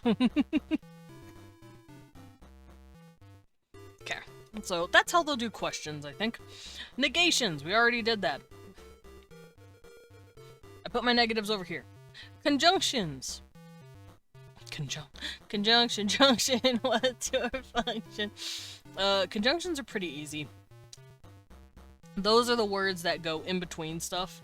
And, or, but, y'all know what conjunctions are. Those will be pretty easy too.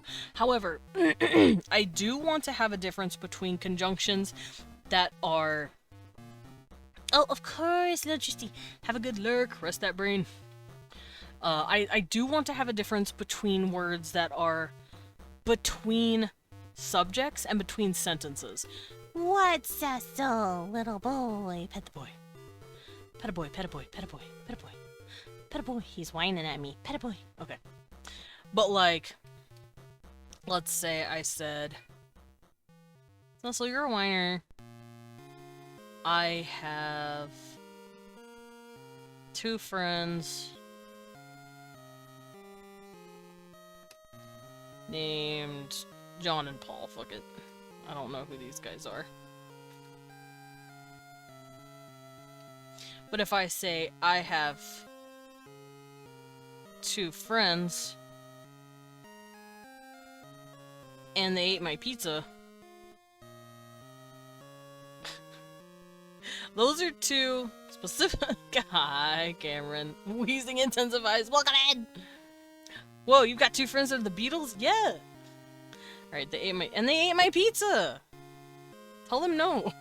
So, this and this and are different. This and is in between 2 subjects, or 2 objects, specifically. So, I have 2 friends named John and Paul. I could say John and Paul are my friends. Did Cecil just headbutt you? Cute. So, I'm going to pretend these ands are different types of conjunctions. I want the words to be different.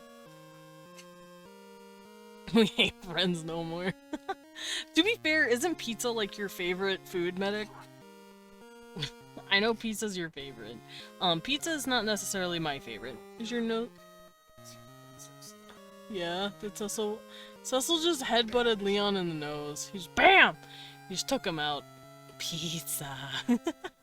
Medic, if I could, I would order you pizza. Oh wait, no, I can't do that right now. You have owie tooth. I'll order you pizza when your mouth is better. But yeah, I'm gonna treat these ands as different. I might do the same thing or. So, I have 2 friends named John or Paul, I don't know. I have 2 friends, or they ate my pizza. That is Medic. And I have 2 friends, John. I don't think there's a but in this. I don't think I can say John but Paul. But I can say I have 2 friends, but they ate my pizza. There we go. Die from nom. No! I have 2 friends named John or Paul, John and Paul, John. I could also say I have 2 friends, then they ate my pizza. I think that's also a conjunction. So I'm gonna treat these as different. And an or can go in between here, and they will be 2 different words. These 4 will also be different words, so I'm gonna have 6 new words, basically. So that's how I'm gonna do conjunctions. I'm gonna treat conjunctions for statements differently than just additions. Like this. I hope that makes sense. I know Japanese does this as well. They will say to when they're talking about 2 different items. Like, let's say I said, I have my laptop, and I don't know the word for laptop in Japanese. It's like something called... Fuck. I have to use actual words. Well, let's say I own a computer and a phone. I would say computer for I own a computer. Po. I don't know how they say phone. Oh no. Babe, how do cats say cats? How did Japanese say cell phone? I don't remember. Japanese say cell phone? Yeah, I don't remember. I think it's straight up like cell phone, but in Japanese. Not me trying to make a point and then forgetting. Fuck it. I'm gonna say I own an umbrella and a kimono. Terebi, yeah. German cell phone is funny. Oh no, what is it? So let's say I have an umbrella, casa, and kimono. Kimono. I have an umbrella and a dress. So casa to kimono. But if I want to say I have a dress, or I put on my dress and I went to a festival, you would say soshite instead of to. But these both mean and. So I'm doing something similar. Mein Handy? Oh my god, is that real? Please tell me that's real. Please tell me that is correct. I love German words. They're fucking hilarious. I learned the German word for birth control is Antibabypillen. Makes me so happy. Antibabypillen. Don't tell anyone, but I'm eating more banana. I'm picking off all the garbage on it. The, like, peel leftovers. Because I peeled the banana terribly.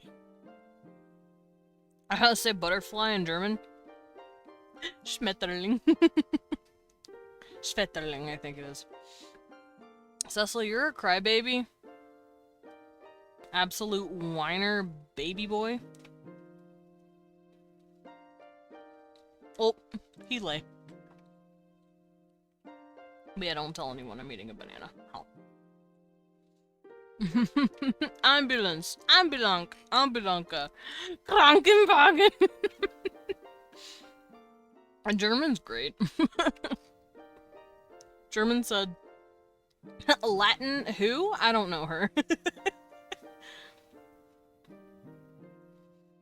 Until it's biblioteca. And then suddenly they know who Latin is. Anyway.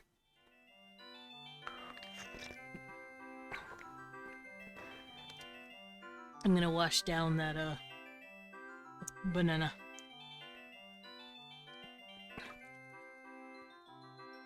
Ooh, yummy. Okay. Clauses. I don't think I'll worry too much about clauses. Clauses are like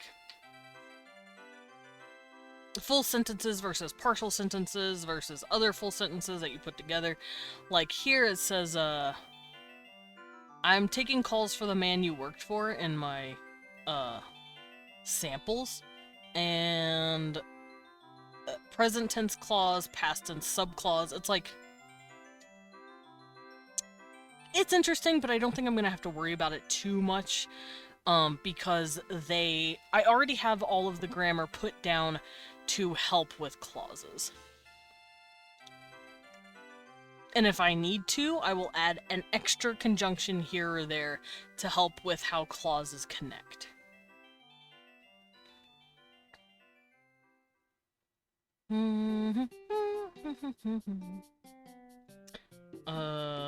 Yeah, so there's other instances of sentence transformation. Passive. Oh, yeah. I don't know if I'm gonna do this either. At least passive. So if I say, this man works on cars, or if I say the cars are worked on by this man, the cars are worked on is passive, while this man works on cars is active. I don't think they would ever talk like that. We do add that occasionally, but I don't know if they would have passive language, not the way that their sentence is structured. If they do have passive language, it's going to be for very specific reasons.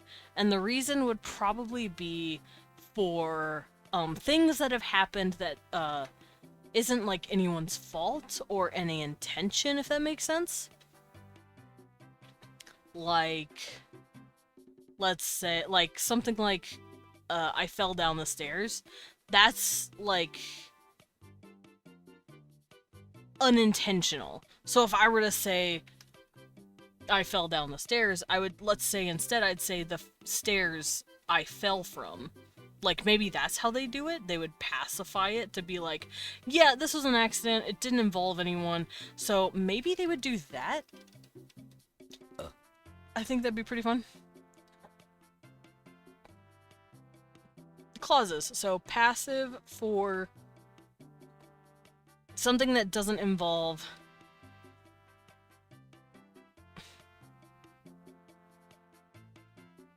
like a direct interaction with another person.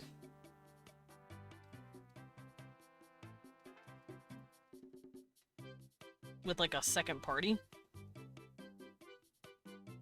Another person, and then accidents. And I could see them using this to, like, fuck with people sometimes. Like, let's say I'm a little shit-eating snot-spitting kid. And I throw my ball, and I smack the shit out of someone's face, like my friend. Let's say I accidentally throw a ball and boop him on his nose. I could say, oh yeah, his nose was hit by the ball, instead of saying, I threw the ball and cracked his face open. It's kind of like making it sound like an accident. Whether or not I meant to do it, if I meant to do it, I can definitely make it sound like I didn't. That would be a really fun instance of how the language can work.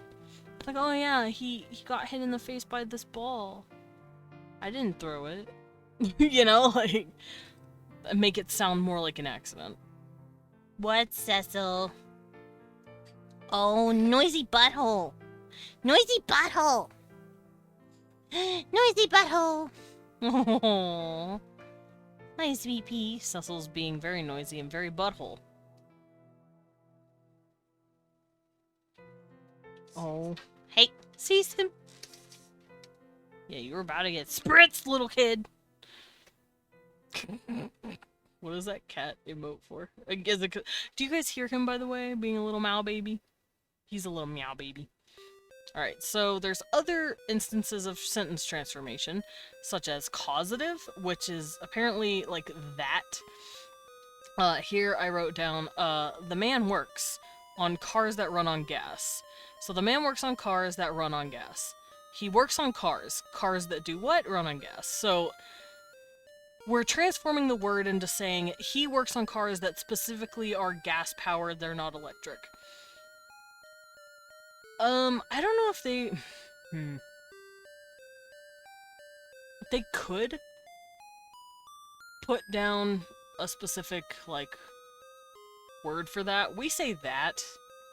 just because that's what we do. Fronting. I'll work on that later, though. Fronting. The man works on cars. The cars, the man works on them. I don't care for fronting. Fronting's stupid. So I'm going to write down causative. It's for... I'm going to say man works on cars. I'm going to select this and then do this. That run on gas. And that's how it works. Desmond! Pretty boy. Hi, Blubbo. Pretty boy. Friggin' kitty cat. Clefting? The man that works on cars. Hey, it's the man that works on cars. Apparently that's what clefting is. I'm sure they would do that. They'd point out people like that.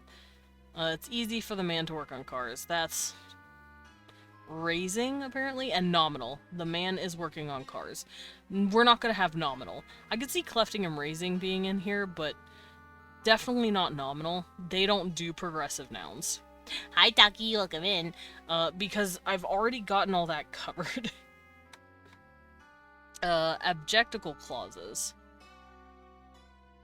Oh, I bought the book that I want to read.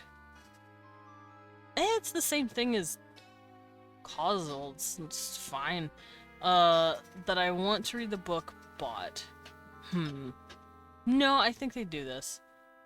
Does your language have nominal clauses? I know that the ball is red. No, I'm not gonna worry about that. Cracking over a cold one. You can't make a vitamin? What? What's the difference between a vitamin and a hormone? You can't make a vitamin. Oh my god. God damn it, Toggy. Okay, you little shit. That took me a minute. Listen here, you son of a bitch. Only I can make the awful dad jokes around here. Welcome in, Taki. Thank you for that wonderful joke. But it made you laugh. It did. It did, actually. Let's see. Thank you for the sip, medic, and the pet. Thank you for the pet. Huh. Alright, I'm not gonna worry about adverbial clauses either. Also, articles, they can go suck my ass. Particles, so can they. Particles can eat my ass too. How do all these words line up together in sentence structure? The 12 oh. I know how this works. Okay, so how do words line up together in sentence structure? The 12 very happy boys easily passed their exams. This is a sentence that I will have to work with. So this is like at the bottom of my sheet. So this is a test. Let's try it.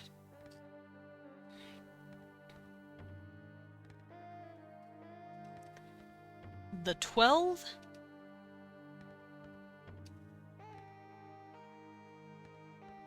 very happy boys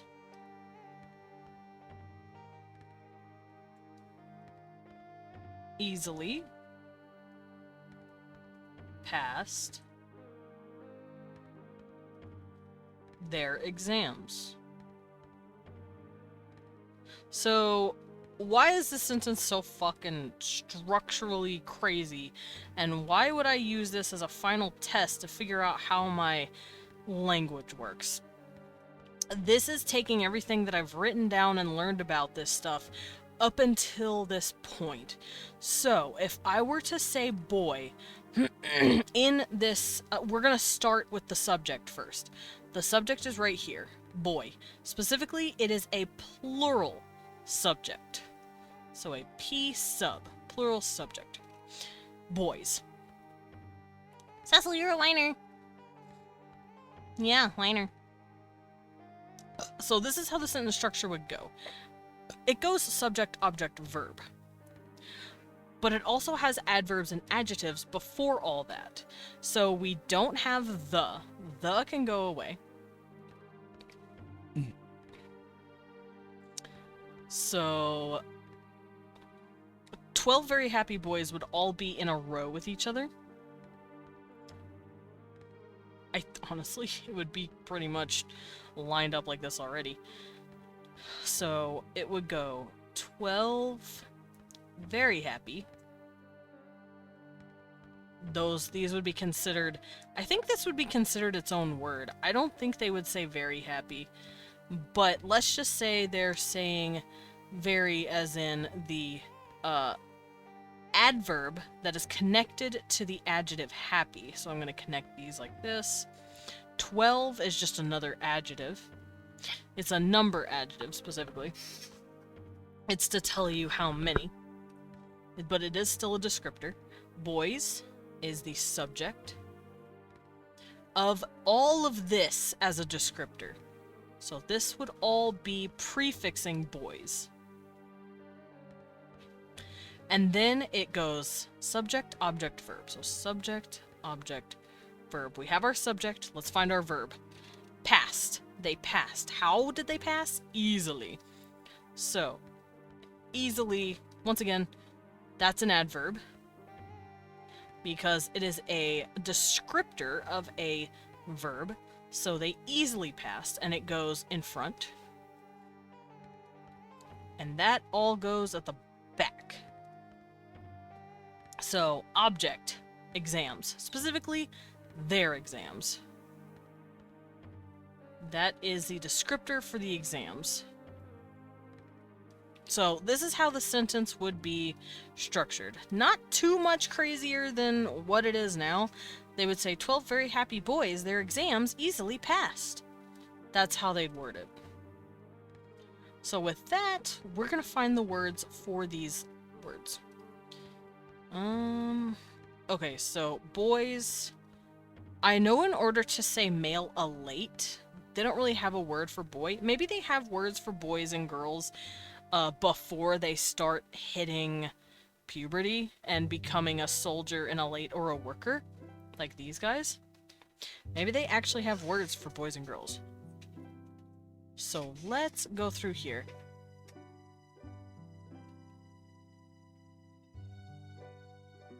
I've already used Gish. I'm gonna make this a guardian.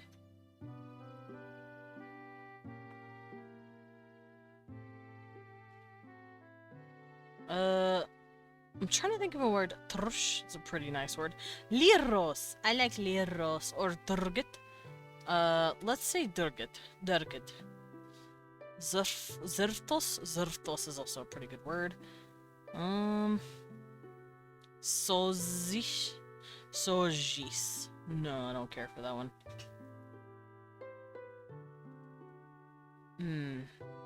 I know. Leppo. I like leppo.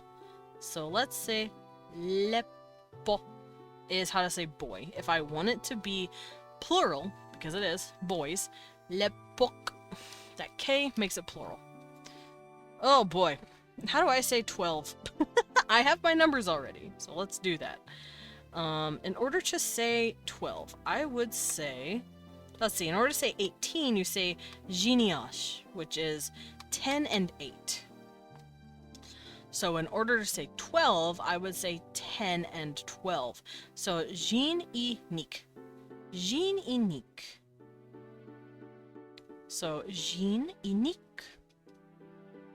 Jean i Nick is how you say 12.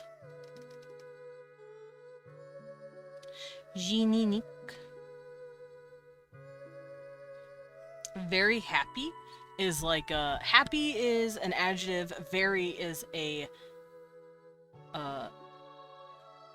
it's like a oh really? It's like a really. It's like a big, it's an amplifier basically.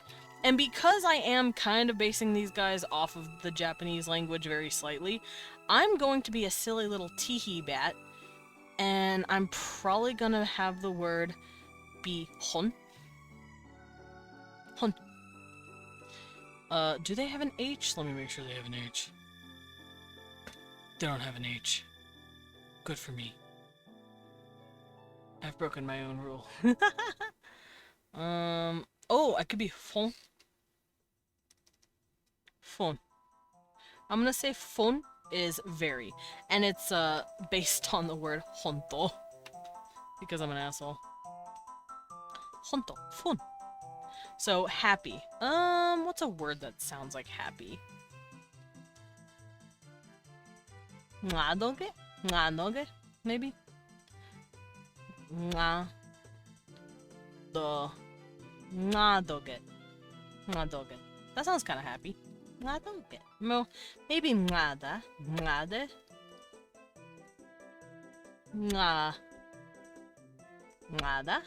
That sounds kind of mad. It sounds angry because it's mad. Nga. Go. Ngago? Maybe? Ngago. So, Jininik from Ngago and Lepok. Their exams. Okay, so, exams. Let's just come up with a word for exams real quick. I'm just gonna go over here. Let's say, liros. I like liros is a good word. Whoops. Kiki versus Boba returns. What does that mean? What does that mean? I got tripped up. Lirosak. Because it's a plural, we got that ach. There. Okay, so we're gonna go up here. First person, second person, and third person. In order to say, masculine, third person, single and plural, third person. Single and plural third person is duk. Duk. So, in order to say I and me, it's nach. Nach. Masculine, first person, nir. Feminine, nif. Plural, kosh. So, we. We! Right, second person, y'all. You.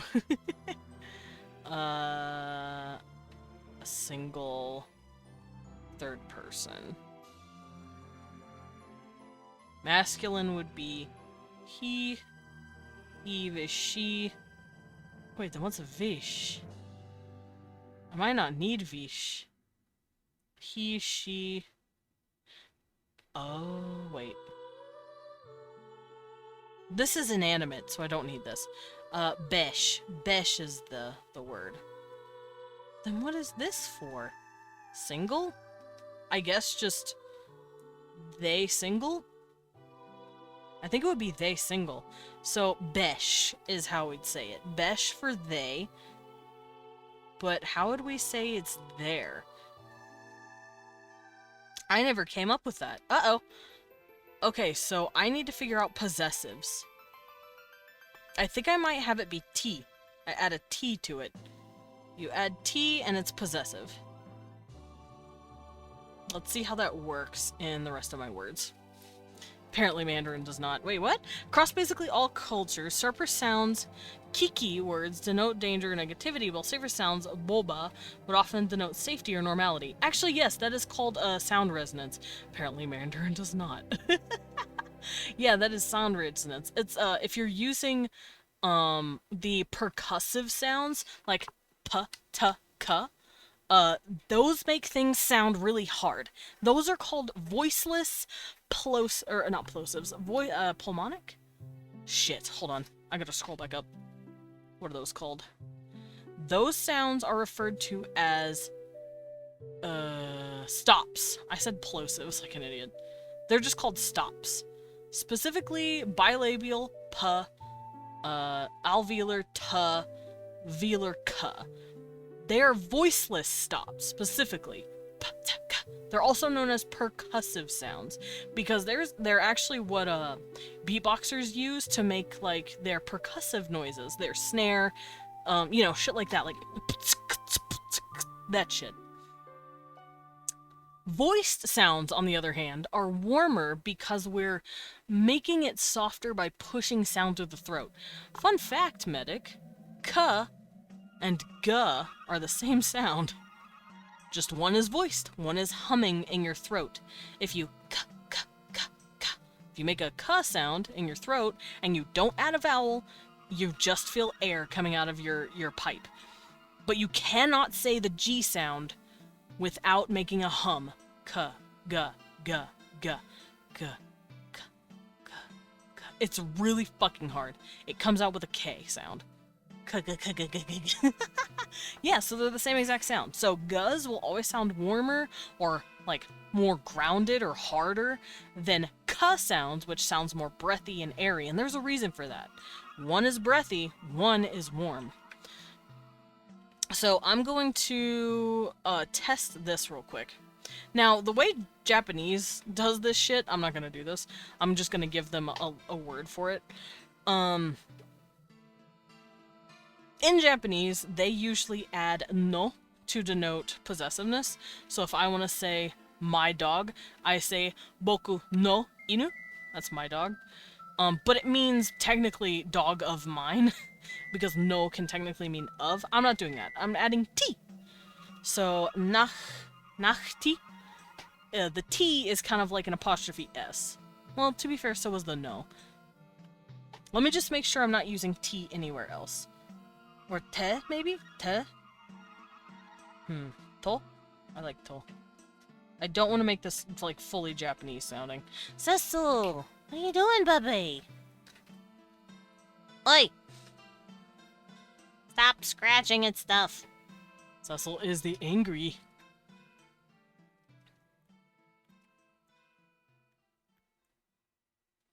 Let's see. How do I want to denote passiveness? I like T. I could go T. Fuck it. Let's go T.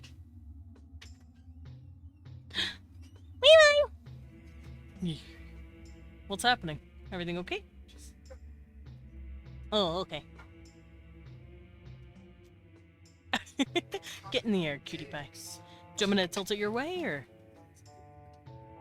800 dicks? That's a lot of hot.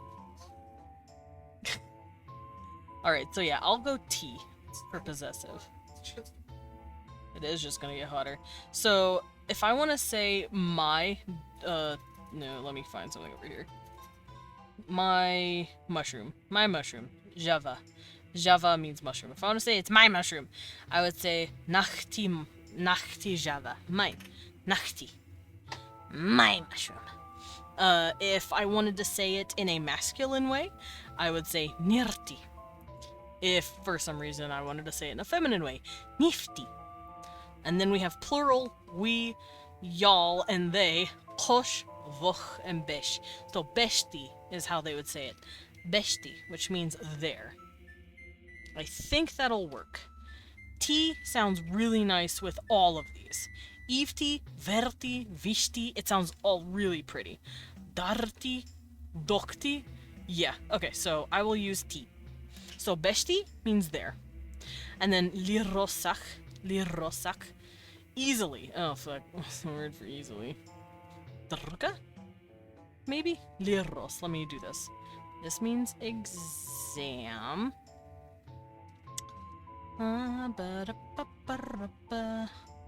Lepo is boy. I'm trying to look at words to try and figure out what would be a good word.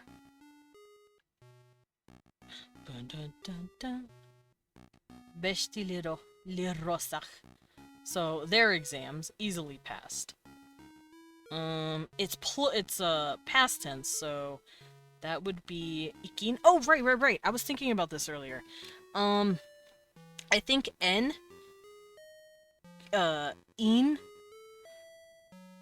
for past, or even on, because on sounds more past-like for some reason to me. So tepan sounds more pasty. So in could be, or maybe eat. In is present. On, or maybe no, they don't do M's. An. Tapan. Soshaban. I think that sounds a lot better in my ear holes. So in, on for past tense, and then ot instead of evot, because that sounds stupid. So tapot. Soshabot. Ot. which means it'll change over here. So in turns to ur, an turns to inur, or anur. Cecil, you're a whiner.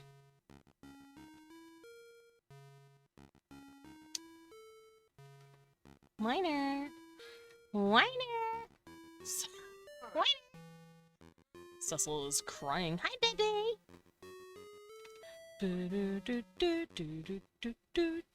Okay, and tapotor and sabotor. So shabotor. There we go. So add or to the end, and it's negative.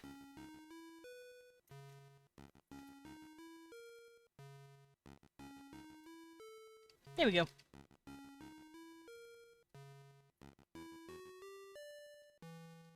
So past tense would be on. And in order to say to pass something or succeed something, we'll say vepki. Vepki. I'm gonna erase the... I'm gonna erase this. Vepki. Let's say vepki is how to say to pass something. I did it. I won. I passed it. Not like pass something up, but more like you beat it, you succeeded it. You succeeded the thing. So vepki. Cecil, you're a whiner. Vepki. But if we turn that E into past tense, see? Tapi E turns into an an. So vepan. Vepkan. There we go. Vepkan. We passed. Easily. How do we say easily, though?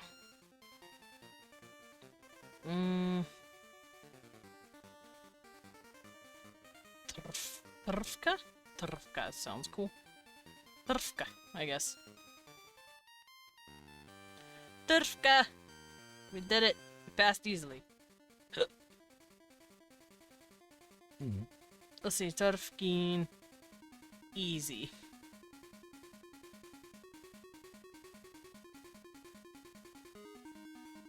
There we go.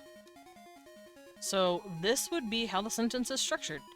12 very happy boys easily passed their exams. It would be Zininik von Nago, Lepok, Besti, Lirosak, Trfka, Vipkan. So, that hurts my face to say fully because I am not a native speaker. Let's figure out how to write that shit. Oh my god, this is gonna take forever. I'm gonna do myself a favor. And do this.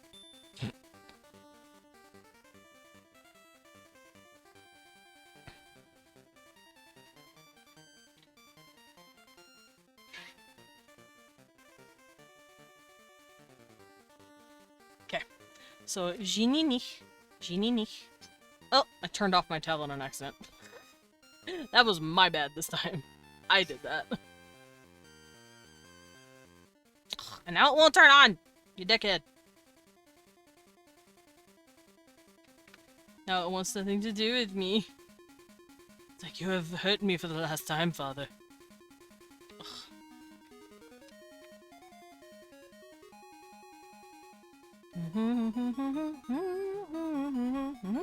Okay, there we go. Jean, so je. I. In. Not me, we're not forgetting. Oh, right. And then I.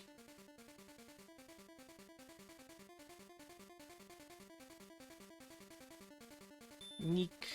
N-I-C. N-I-K. That's this. This. Where's the K? Oh.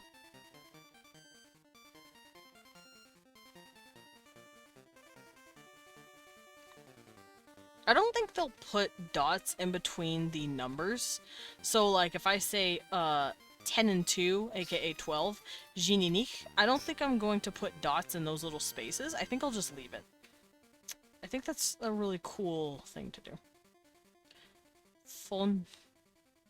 Fun. So F.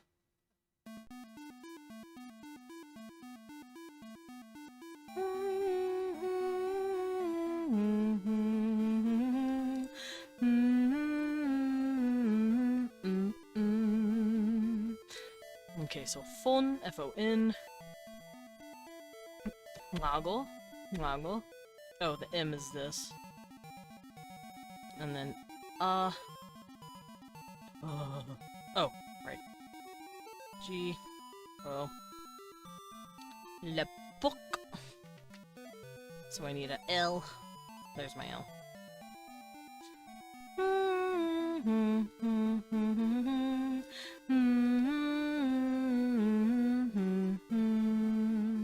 It's my favorite fucking rift. It's so pretty. So, Jininich von Lago Lepok Besti li Rosak Trfka Vipkan. So we need to write Besti. I'm starting to run out of room here.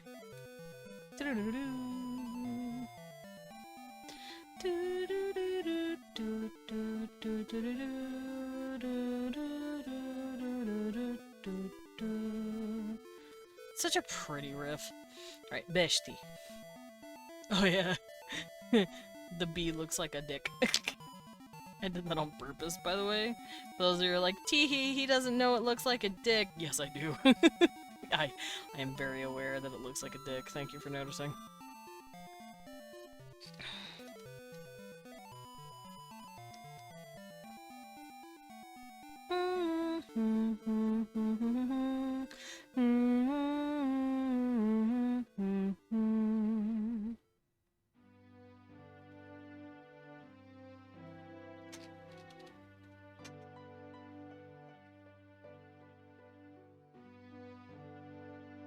Okay, that's an S, and then an A, and then a K. Oops. Okay, Trfka. So T, double R, F, K, A, dot Vitgun.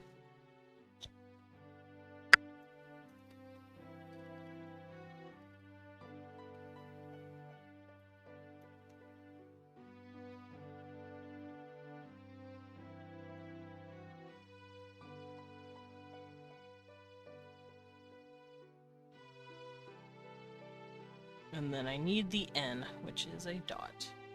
There we go. Okay, so this is how they would write it all out. It looks a little clusterfucky, and that's the point. There's a reason there's dots there.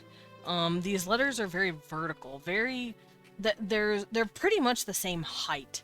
So if you have letters that look like that, it can get a bit samey when you're trying to read it if you don't have some sort of space. But the space itself does not look... It's not breaking up your eyes that much from it. And there's a reason for that. I base them a lot off of, like, Indus River Valley Civilization. Their letters do something similar, and I based it off of that a little bit. So the dots are there to give the eye a break on all these long-ass words. But yeah, Jilinik von Nago Lepok Bestili Rosak Trfka Veptan. I'm gonna have to get better at reading. Because I am not. But basically it means 12 very happy boys easily pass their exams. Good boys. Good job. So with that, I think I'm gonna wrap these little boys in a bow. I think I'm done working on the Kolbesh for a while, at least until I'm ready to do something official with them. Because as much as I love designing my own creatures, it's not really something that I want to keep going on for a long time if I'm not putting them towards anything. So until I have like a more concrete story for these guys and with stuff that I need, I'm not gonna worry about it that much. I do need to work on a couple more things for my gargoyles, but I don't think I'm gonna do that here. Because I want some of it to be not spoiler free, I guess, but I want it to be like, oh look, that's cool. Like their rune system, for example, they do have their own language, they do have their own writing system, but I'm not gonna work too hard on the language or the writing system. I'm only gonna work on what I need to for the comic, because the characters don't talk in Gargoyle that often. And that's what I mean by I'm not gonna create more than I need to. As much as I love doing this shit as exercises, and I love the Kobesh as a design and a concept, I'm not that good at, like, coming up with, stuff just for the sake of it. Cecil, you're a whiner. So, oh, hold on. He's got something in his fur. You've got something in your fur, bubby. You've got something in your fur. He's kind of sticky in the back. He got into something, maybe. Or he rubbed on something. Understandable. So, next week, I'm gonna start working on Eldrig, my custom TTRPG campaign. It's not a D&D campaign. I used to refer to it as a D&D campaign, but it is no longer D&D. It is its own thing. It has its own rules, its own stuff. It has its own game rules. The game rules are similar to most TTRPGs. You use dice like D&D. You do have advantage and disadvantage, because why the fuck wouldn't you do that? Stuff like that. But I do have different rules for, like, how ability scores work. How to do world interaction. Like, I kind of don't want to go into it at the moment, but basically we're gonna cover all that stuff next week. Because I've made quite a bit of races for Eldrig, and there are a few cultures that I would like to get written out. There's one that I've completely finished called the Trakovish, or the Underlings. We know the Underlings because they were the first race I've ever worked on. Here, we're gonna come over here and talk about it. They're the first race that I've ever worked on in stream. They're like the black and white people with the glowing eyes. I noticed halfway in that they looked a lot like Twilight, and I went, fuck it, I'm gonna use Twilight as my inspiration for these guys. So I did. And their culture is pretty much done, and I'm going to be using them as a, I guess, template is the best way to say it. I'm going to be using it as a template for everyone else. And I do know a few characters that already are going to exist. Like, the Nordic-looking people, for instance. The race of men that are from the Snowfalls. I know Leon is going to make a character from there, for instance. So what I'm gonna do is write out cultures next week for that stuff. For characters that I know specifically will be getting made. I'm not gonna do it for every single culture because that would make me want to rip my hair out. So I'm just gonna focus on what... Medic, you put that notepad down. I'm gonna focus on what my players are gonna do. The Trakovish, the Underlings, that was for me. That was all for me. That was service for me to make me happy. But with that, I think we're gonna head on out. I will see you guys tomorrow for some Twilight Princey. Twilight Princess is great. Da da da da da da. All right, where are we dropping, boys? Who wants to go see a kitty cat? I want to go see a cat. I want to see a cat. There we go. Let's go raid a cat girl. Alright, grab your messages. The first one is if you have my emails. The second one is if you do not. Meow. Meow. Let's go get her. The thing is that... I'm gonna mute her. Let's go get her. She's real cute. But yeah, I'll see you guys for more Twilight Princess tomorrow. That shit's fun as hell. I'm pretty... I wouldn't say I'm close to beating it, but I'm pretty far in now. I don't know how much farther I have, but I do know I'm trying to get the second mirror piece for the Twilight mirror. And I think I need 3 in total? Wait. 1, 2. Yeah, I think I need to grab 2 more. So, I will see you then. The cafe is clothing. Closing. Clothing! The cafe has clothing now. We have a clothing line. It's all bunny suits and maid outfits. You can't stop me. But the cafe is closing. I will see you guys tomorrow. Please stay cool. It's getting very fucking hot. I might actually turn this down just a bit. No, it's fine how it is. But yeah, please stay cool. Please drink a lot of water. I don't want clothing. Damn it, medic! Anyway, see you guys, and stay safe. Medic wants to be naked.